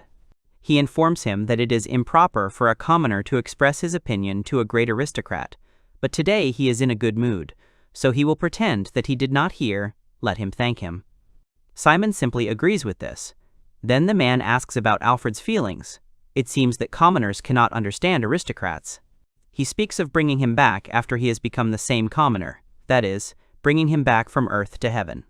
He can't be unhappy with this. Simon is surprised, and he says that, however, Isabella, as the eldest in the family, would like to have a connection with her, when suddenly someone enters the room. This is a maid. The man asks her to tell the head maid to open the safe and bring 5 gold bars here. Simon looks at the man in surprise. He asks what she wants to do, whether he was planning to use them to save starving peasants. Even during the implementation of this plan, people continued to die of hunger. It was already a risky plan. He explains that the company of people like them is important to aristocrats. Money is more important to them than anything else. To begin with, as a sign of greeting, they need a gift. He asks the man if this is true. The protagonist asks the director if he is resigning. He tells him that many aristocrats died. He was lucky that he was only expelled from the academy. He apologizes. He did not think that his plan would come to this. However, the director says that it is his own fault for not accepting students from the serving class. Cedric asks if it is because of the attitude of the parents of the aristocrats. He is responsible for the continued existence of the academy, so he cannot stop it. The director explains that he approved the plan, and all responsibility lies with him. So, when he first saw its power here, he understood everything. He realized that he would be able to fix this academy someday, and he was able to do it, and did it faster than expected. Then the director asks the guy not to think about him, and also admits that he is proud of the guy. The guy asks him about how he knew magical toxicology best of all. He agrees, and the name of his most famous work was The Ability to Neutralize Poisons Using Barrier Magic. It had quite an interesting content. He communicates with it respectfully, not because of status. He simply considers it worthy of respect. The director is surprised that he read it. Does he want to say that he, as a student, understood him? He says that among the police knights there is a man named Theodore. Has he heard that he is looking for a prominent toxicologist? The director, shocked, asks the chief police knight how he knows this, and he admits that he simply overheard. In the assembly hall, the students applaud the two people who actually did it. They didn't just win. They were able to destroy the servant system. Sil Alfred and Cyros. She's not like them, she's strong. Lisa is also pretty good. She didn't manage to win, but no one said anything bad about her. The man tells the boy that he, like his father, is very proud of him, but it is too early to stop. Everyone in this hall is celebrating his victory.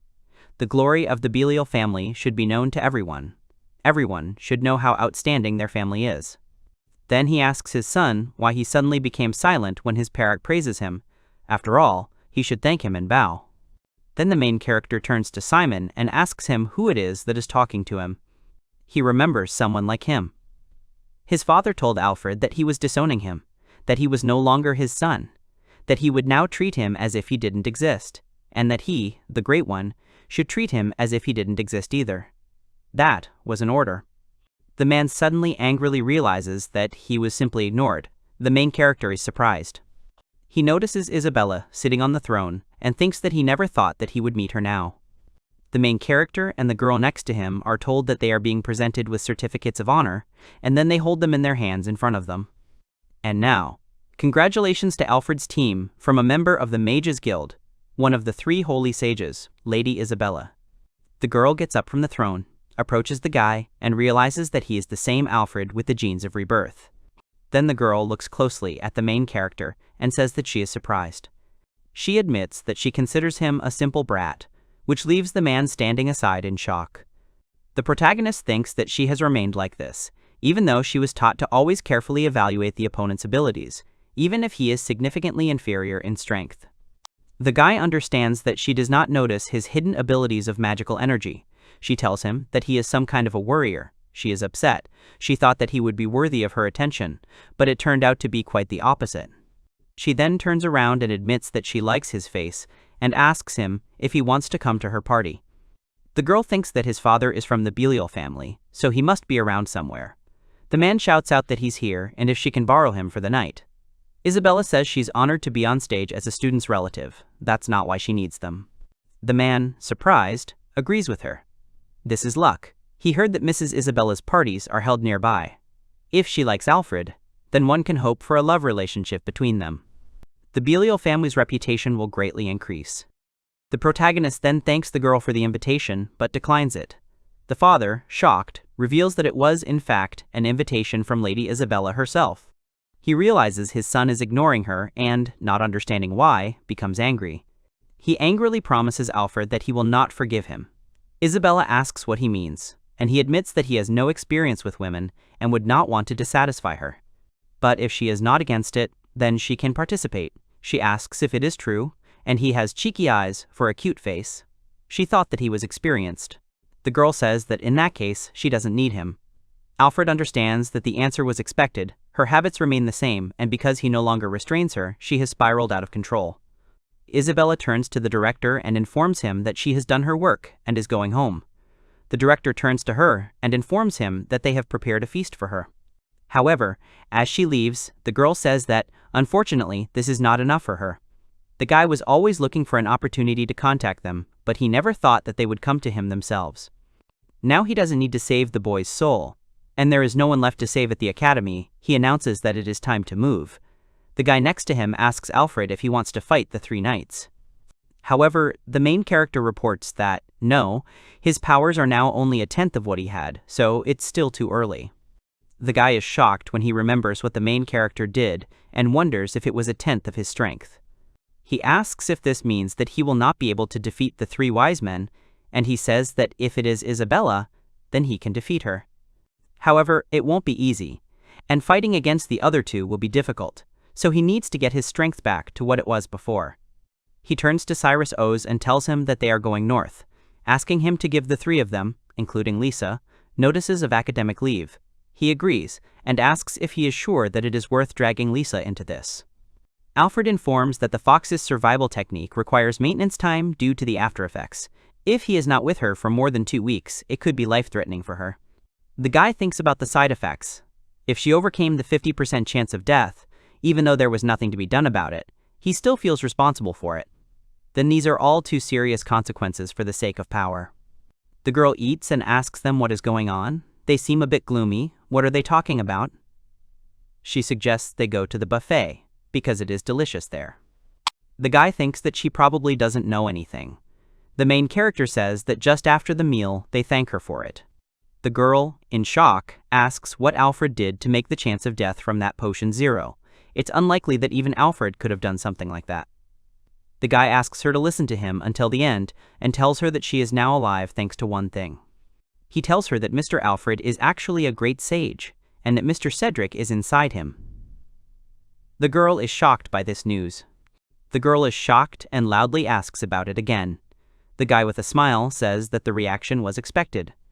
The main character tells her that if she is so surprised, her body may not be able to withstand it. She asks him how one can not be surprised. Then the guy asks Alfred about a leave from the academy, where they will go. The guy says that he needs to visit an old friend. In order to defeat Isabella and the others, he must return all his powers as soon as possible. There is still time before the sacrifice is given. The demons need to hurry. The guy says that he would have won against Isabella, but does he want to fight her in front of everyone? He says that this is true. Then they are on the street. The man reads the paper and says that now is the period when many demons are wandering. If they want to leave with a caravan, then they will have to go with them in one bunch. The main character says that he agrees. There are 3 of them. Later, the 3 of them get into a carriage and the coachman informs them that they are setting off on their journey. They pass through beautiful mountains in a whole caravan. The girl looks at the view from the window. The guy says that soon they will be in the territory of the Dragonoids. They find themselves already on the northern border. In Valnarath, the girl asks about whether it is safe in the land of the Dragonoids, whether there were attacks on cities in the territory of Valnarath. The guy informs her that 2 years ago Cedric pacified the ancient Dragonoid Microdor, and she can communicate the same way as before. Lisa awkwardly agrees. She thinks that she is now traveling with someone whose name has remained in history. She wants to prove that even a commoner can become a magician. She wants to become a great magician, like Cedric himself. Then the guy thoughtfully says that it's difficult to say that Valnorith is safe. After Mickeldor's death, people are now attacking the Dragonoids, and the girl asks what that means. Dragonoids are one of the non-human races. If they are given a dragonstone, they will not be able to become dragons. Armed people attack them, take the dragonstones, and sell them for a high price. The protagonist reports that they are good at war, but after he defeated Mikaldor, they should have no point in fighting. The guy heard that Isabella is hunting them. He reports that she catches them and tortures them in the basement of her mansion.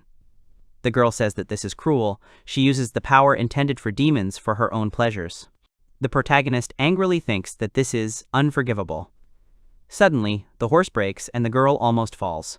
The guy reports that something seems to have happened. He goes out to take a look, but one man asks them not to go out. They report that a pack of demons has appeared on their path. They are warriors and must deal with them. They are students at a magic academy after all. It's best for them to stay put, but they can't. They realize they're orcs. They are informed that it would be fine if they were members of the Magic Guild, but the students will not be able to resist them. The girl thinks that after she found out who Alfred really is, it sounds so stupid, even though the man is telling the truth. The protagonist tells them that they'll rely on them for now, but if they need help, they should call. The man laughs and asks them to keep a watchful eye from a distance so as not to interfere with their battle. The men run into battle and notice that one of the orcs is a rebel orc. Where did such a unique monster come from? They shout that they can't defeat something like that. Then the guy jumps and finds himself above the orcs. The guy uses 8th level magic, namely heavenly fire, and projectiles appear in the sky. These projectiles fall directly on the orcs and pierce them. The man in shock thinks about what kind of child this is. The protagonist asks him about learning to use 8th level magic. He admits that it was an experiment. The man is shocked by all of this. Suddenly, a huge orc emerges from underground. It's the Orc Emperor. The protagonist says that this is not bad. It seems the guy understands his immaturity. Then he will show how to do this same step. Then, just as the orc was about to reach the guy's hand, he managed to use an airstorm. The warriors ask what happened. The orc remains standing in the same position. Suddenly, the orc is cut in half. Cyros looks on in shock. The protagonist informs him that he will receive the elementary use of the 8th stage. At night, several people gathered around a fire. They placed carts around it. A man was drinking and talking in surprise about the schoolchildren killing the Orc Emperor. His heart even sank into his heels. One of them asks what kind of people they are. No matter how many times he finds out, it still confuses him. They would also like to exchange words with them, but they can't find them. Suddenly, they realize they're gone and ask where they went. The protagonist explains that they're now separated from the world and no one will see them within a kilometer. The guy offers to start training them. The girl's count has already reached 1,000. What she is currently doing is the burpee exercise. The girl then jumps up and uses a fireball, which is a training exercise where you have to connect your mind with your magical target through repetitive movements. But 10,000 times is too much for a warm-up. She asks if she can rest a little, and the guy agrees with a smile and hands her a glass of water.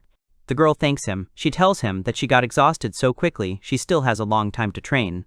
The guy says that after the first 100 he needed to rest. She is progressing very quickly. Using the fireball and doing burpees at the same time is more difficult than a regular workout.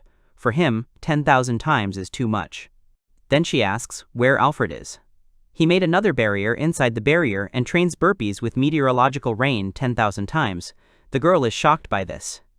The protagonist reports that it is difficult to use the highest level 10,000 times, and he trains 10 times faster than the girl. He also says that he is thinking of making Lisa's training more difficult, since she is most suited to defensive magic, so they will train her. Then the main character conjures swords and tells her that, to begin with, he asks her to watch carefully. After this, the guy uses his 8-step magic and casts the sword waltz spell, demonstrating it to the girl. Under extreme stress, his entire body is always covered in protective magic. They will simply bounce off him. He says that by dodging, she simply reduces the chance that she will have to make the sword bounce off. If she relaxes even a little, it will hurt, but he guarantees her the result. The guy tells Lisa with a smile that she probably already realized that this will be a difficult training session.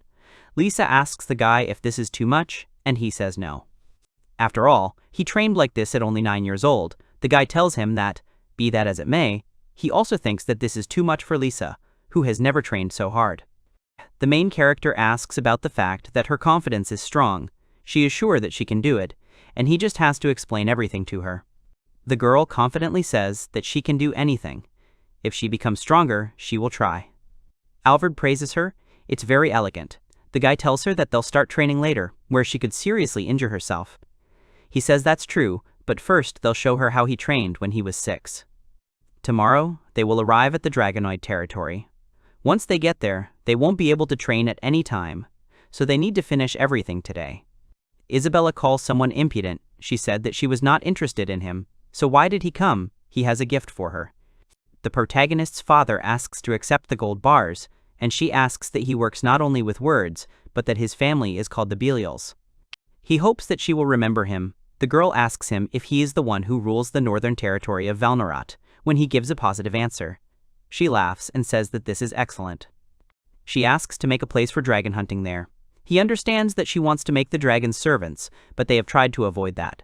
He informs her that dragon hunting is prohibited. His Majesty does not permit it. Besides, the police knights are still dealing with the dragon hunting incident, and the knight's leader, Theodore, is unlikely to forgive him. The girl says he wanted her to remember him, so she should do so quickly. Agrees in horror, and she promises to give him a reward. So right now, he will go north. The man waves to the protagonist's group and wishes them luck. They approach some settlement, and they are surprised. Then a bird arrives with a letter from the director. It seems he has been accepted for a leadership position in the police knights. He will certainly be useful to their leader Theodore. Everything is as planned. The guy asks if something was planned. The main character says that, as far as he knows, his final goal is to destroy all the demons living in human territories. But the inhabitants of the palace are so rotten that now is not the time for that. First we need to destroy the 3 sages, the rabble. And Theodore is one of the few people he can trust. He sent him his subordinate so that he would have more freedom to act, after the death of Cedric. The Emperor is probably strengthening his troops for the sake of His Majesty. He needs to quickly return his forces to Valnarath. The guy reports what was expected of him. Then, who is that old friend of yours from Valnarath when he finished the theory of reincarnation? He lent him something. Suddenly they notice smoke, and the girl asks if it is Valnarath that is burning, but the guy says that he is further away. The lower race of dragonoids lives here, and here is the area of the lizardmen. They are usually peaceful. Unless they are attacked, they do not become aggressive.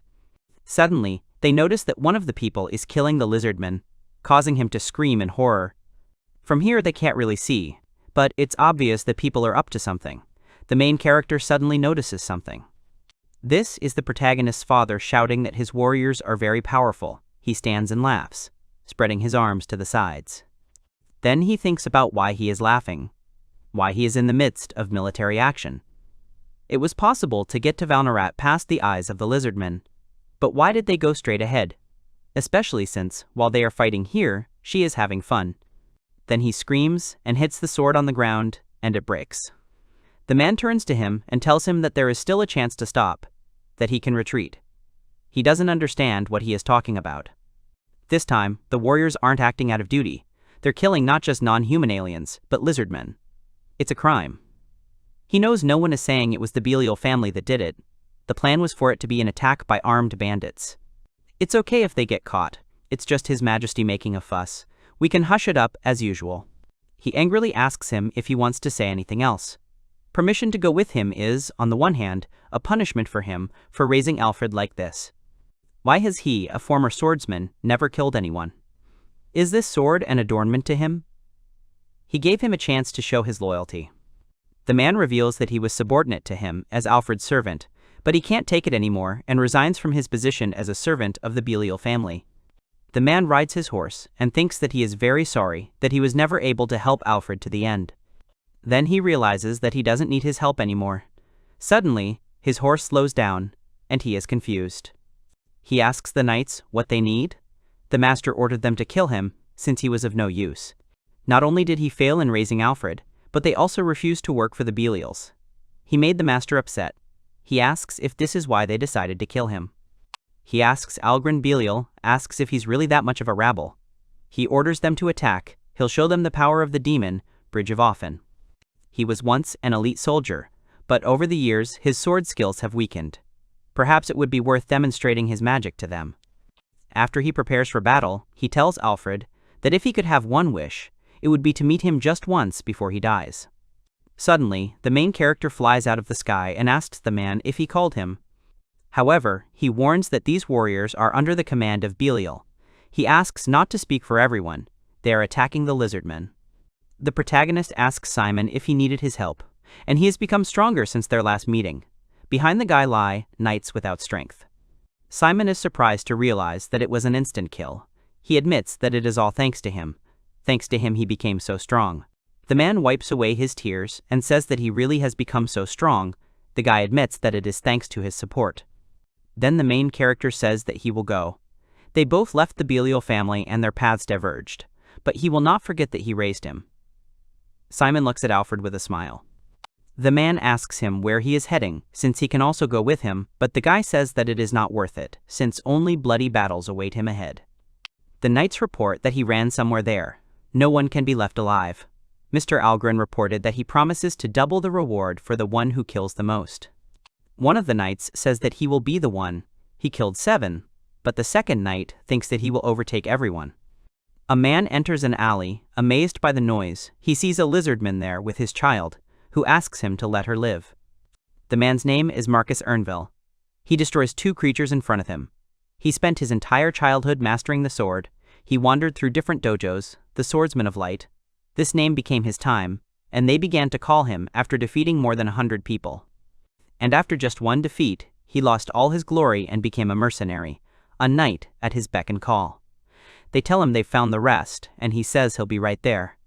It's so stupid, but now he kills for money. At first he just stands there, but then he is surprised to hear that someone is using high-level magic. The man looks up in surprise at the main character flying towards him and thinks about who he is. Alfred looks at him. Then the main character silently points his finger at him. Magic circles are formed, and the guy uses the Longinus bullet, attacking the man. The knights look in horror at the destroyed Marcus.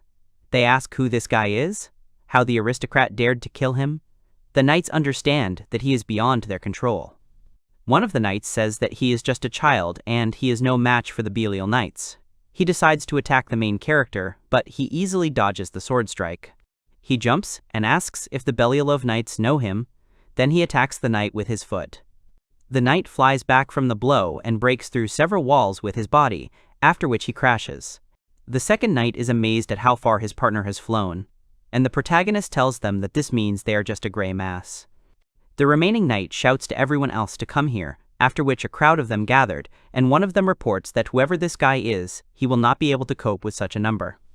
The main character apologizes and says that this will only make it easier for him to find the culprit.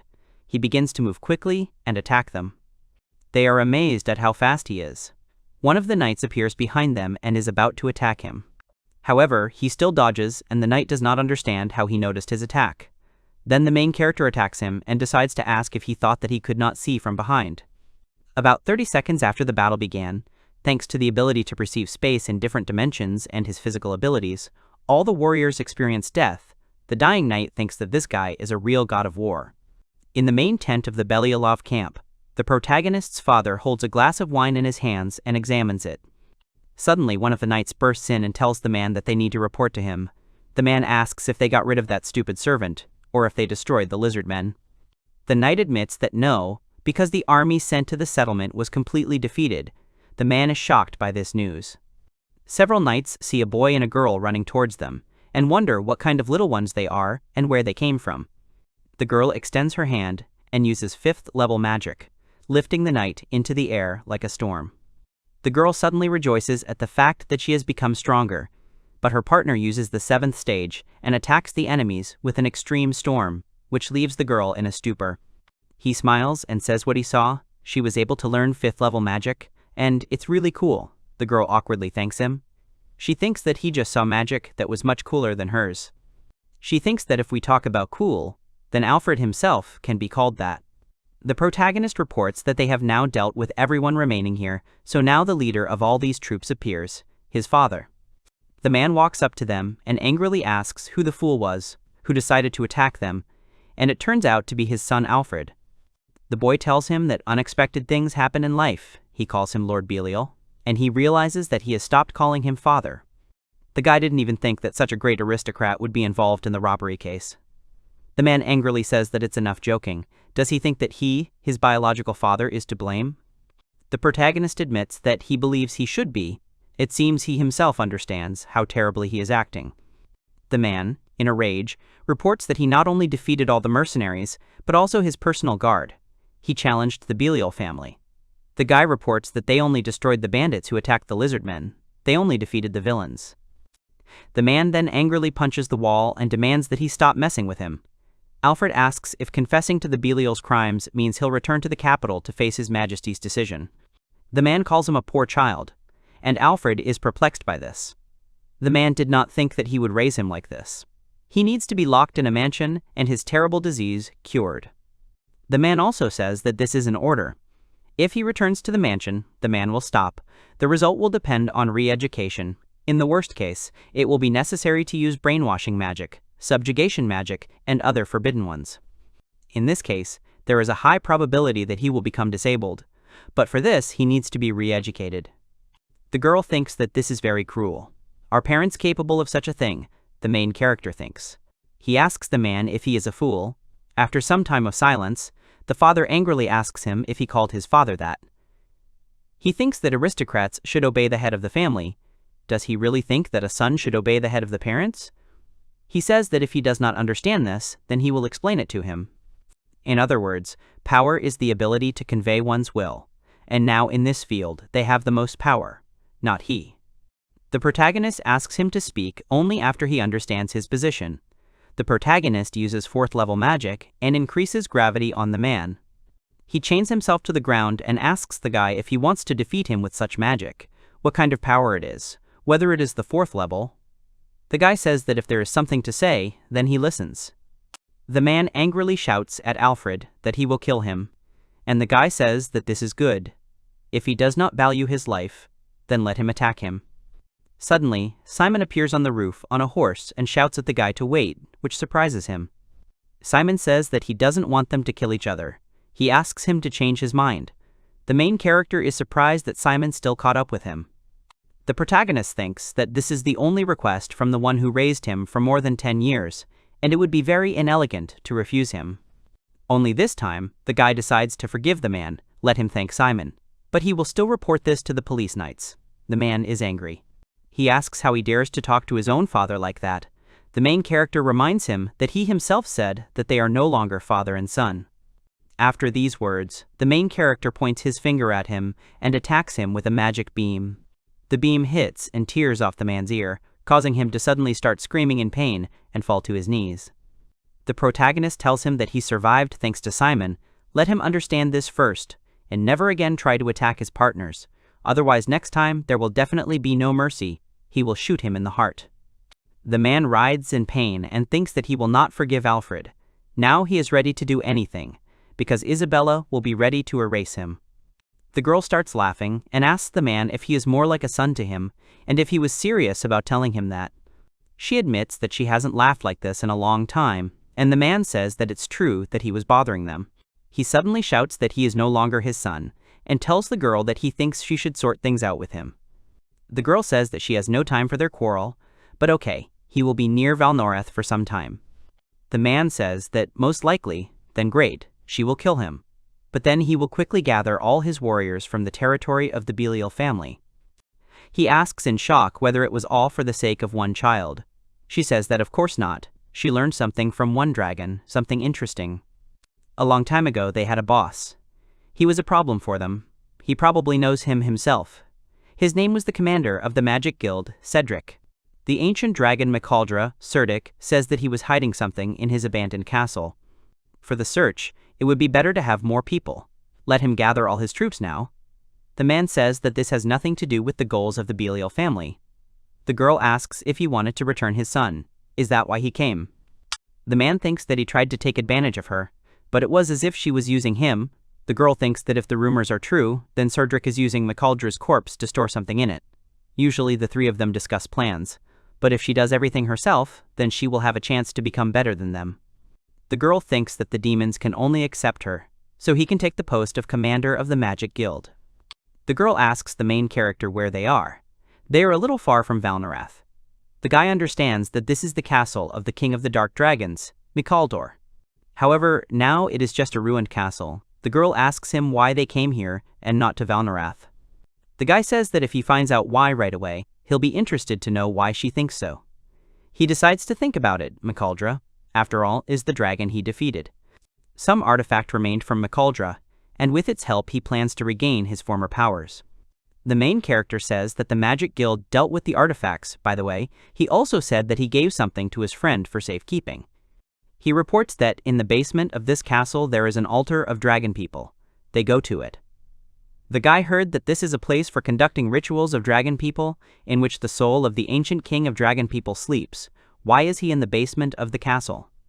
Mikaldra is an ancient dragon who, out of pride for having surpassed the king of the dragon people, built his dwelling on sacred territory, above an underground altar, which made it impossible to get to the altar.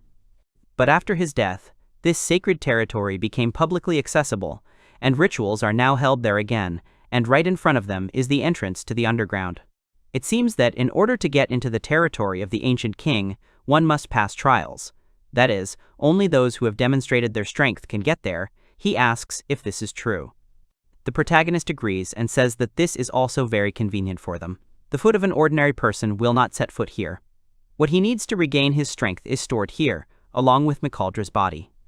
The girl asks again about the body. She of course knew about this place, but it seemed like he was talking about giving his important thing to someone.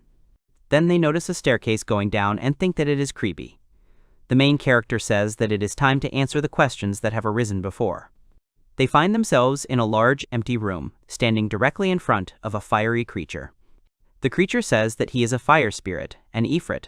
He laughs and says that even dragon people cannot get here. Do they think that people like them will be able to go further? The guy says that whether they just need to show strength. There were moments in history when people reached the altar. Only those who are called heroes were able to reach it, but those who were inspired by them will not pass. Ifrit says that instead of disgracing themselves, he suggests that they just leave here. The protagonist sighs and asks if he just needs to show his strength, or what. Ifrit says that in that case he should show what he is capable of. There is a seal on this door. It simply cannot be opened with ordinary force. It cannot be moved. Then the main character conjures some kind of ball over his hand and starts kicking it. Ifrit looks at the guy in bewilderment. After this, the main character looks at the door and with a very strong kick, sends the ball straight into it. The blow completely destroys the door, and Ifrit stands nearby and watches all of this. He tried harder, although he didn't have the same strength as before, but he didn't think that he would break the door. He apologizes and asks whether this door was really that flimsy. At first, Ifrit stands silently, but then, in complete shock, he asks what it is. The creature looks at the broken door and thinks about what the hell is going on. It is an adamantine door after all. He thinks that this door can only be destroyed by at least 8th-level magic, which means this guy has the power of a hero class. The protagonist says that there are supposed to be only 3 tests, so there is no time to stand around. Could he please carry them out faster? Ifrit is shocked and thinks about what to do. If the door is broken down, then the one who broke it must be escorted straight to the altar. But now no one except the dragon people should approach it. Her order is absolute. He was especially strictly forbidden to allow people near the altar. Then he agrees and asks them to follow him. No offense to them, but he will have to lead them along the taboo road of trials, prepared especially for evildoers. They find themselves in a certain room, and Ifrit announces that in this room, he will test their wisdom. The protagonist informs that this magic circle is the key to the next room, but the door will not open unless the correct steps are followed. Then Ifrit forbids using the technique he used on the door. There is a rule here. You can't break anything. He won't let you break the sacred territory. The main character asks Syros if he understood something. Ifrit thinks that if he is not an archaeologist, he will not understand anything. This circle was created by a lost civilization of magicians 3,000 years ago. The guy reports that this circle looks like that of ancient Persia. Ifrit is again in shock from this. If they give Syros time, he will be able to open it. The protagonist asks how much time is needed. At first glance he says that he understands half. It will take about 5 days to test everything on him. Ifrit asks Lisa if she, too, knows the circles of ancient Persia, and she admits no. Syros is simply an erudite. These children amaze him, but perhaps they are simply geniuses. The protagonist calmly calls this circle vile, because solving it is just a deception. Something else is needed here. You just need to add 1 line to the incomplete magic circle, which is what the guy does, causing the circle to glow. The door opens, and Syros says he expected nothing less. He could tell what was wrong just by looking. This is what all ancient dragonkind did, Syros must remember. Ifrit is shocked, as is Lisa, and they ask themselves who these guys even are. Ifrit says that the next trial will test their courage. Alfred asks if it's the end for them if they fall into the abyss from this narrow path, but that's not all. While they're walking along it, a special barrier will hinder them mentally. They will remember the worst life experience, but only several times stronger. The main character is serious. If they are mentally healthy, then this is a simple task, but if not, then only despair awaits them, whether they will be able to go this way. Ifrit sees the guy walking forward and thinks that this is bad, because there are no people who can overcome despair. Everyone falls. The barrier is already activated, and he should be shaking with fear. Ifrit notices that the main character doesn't care. Maybe he at least tensed his eyebrow, but his face is completely incomprehensible. The protagonist reaches the end and reports that it was quick. Ifrit asks how he did it, what he did, how he remained calm. The main character admits that despite any psychological stress, he only joyfully moved forward. However, in reality, nothing scared him. Ifrit was horrified to think that this guy was abnormal. Alfred announces that the next trial must be the last, and that it must be done quickly. The next trial will test their strength. He will have to fight it. The protagonist reports that they can do it right here, and Ifrit asks to thank him, because he will make concessions to him. He says that this time they will miss the test of strength. He thinks that he will not be able to defeat such a monster. In that case, let him lead them to the altar. But he cannot let them near the altar. She will kill him. What should he do? Ifrit is asked to surrender. Ifrit asks Ophelia why she is here, and she asks if he thought she wouldn't notice and wouldn't come. She ordered him not to let people to the altar. She came to do everything for him and destroy them herself. The main character tells her that they haven't seen each other for a long time. The girl says that it is still him and says that she was waiting for his return, calling him Cedric. The main character is asked who she is, and the guy admits that Ophelia is a vampire. The girl is surprised by this. This is the same vampire who appears in fairy tales. She is Mikaldra's ex-wife, although she tried to kill him when he was killing her. Unlike her husband, she is decent and not perfectly pure. After he made it clear to her, she then became his subject. All three of them are surprised by this. After this, Lisa slowly approaches the girl and asks if she was given the opportunity to understand. She smiles and says that 2 years ago, Lisa thought that this was a sincere smile and that it was scary. She asks if Cedric brought them. Let them just call her by her first name. The guy asks them to be friends. She does not wish them harm. Ifrit didn't understand anything. He only understood that he had said all sorts of rude things to this man and that he was apologizing to him. The guy asks why. He says that he didn't know that he was Ophelia's friend and spoke to him arrogantly. Alfred asks what's wrong. He was simply carrying out his duties as a guard. There is no point in blaming him for fulfilling his duties. He is putting pressure on people, and he is not very good at it yet. However, he will try. The guy thinks that for Ophelia he should be something like a god.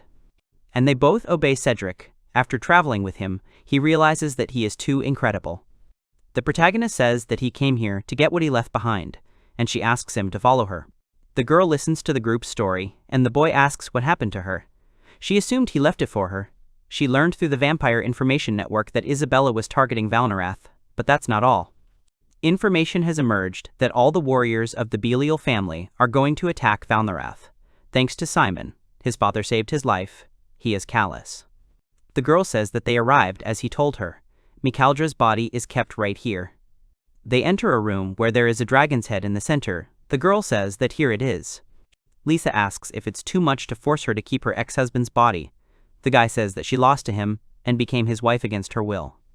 She is even very grateful for such a beautiful object on the altar. The girl is surprised by the vampire smile. The protagonist reports that he left a crystal with magical energy in it, but with the power of a dragon like him, this stone became a storehouse of enormous power. Even if she is someone else's, then along with how he prepared for rebirth, he sealed half of his magical power inside this stone. He will return it to himself. Suddenly, a stream of magical power occurs. For the first time, the guy sees such a release of power that will not lose to a magical wind attack.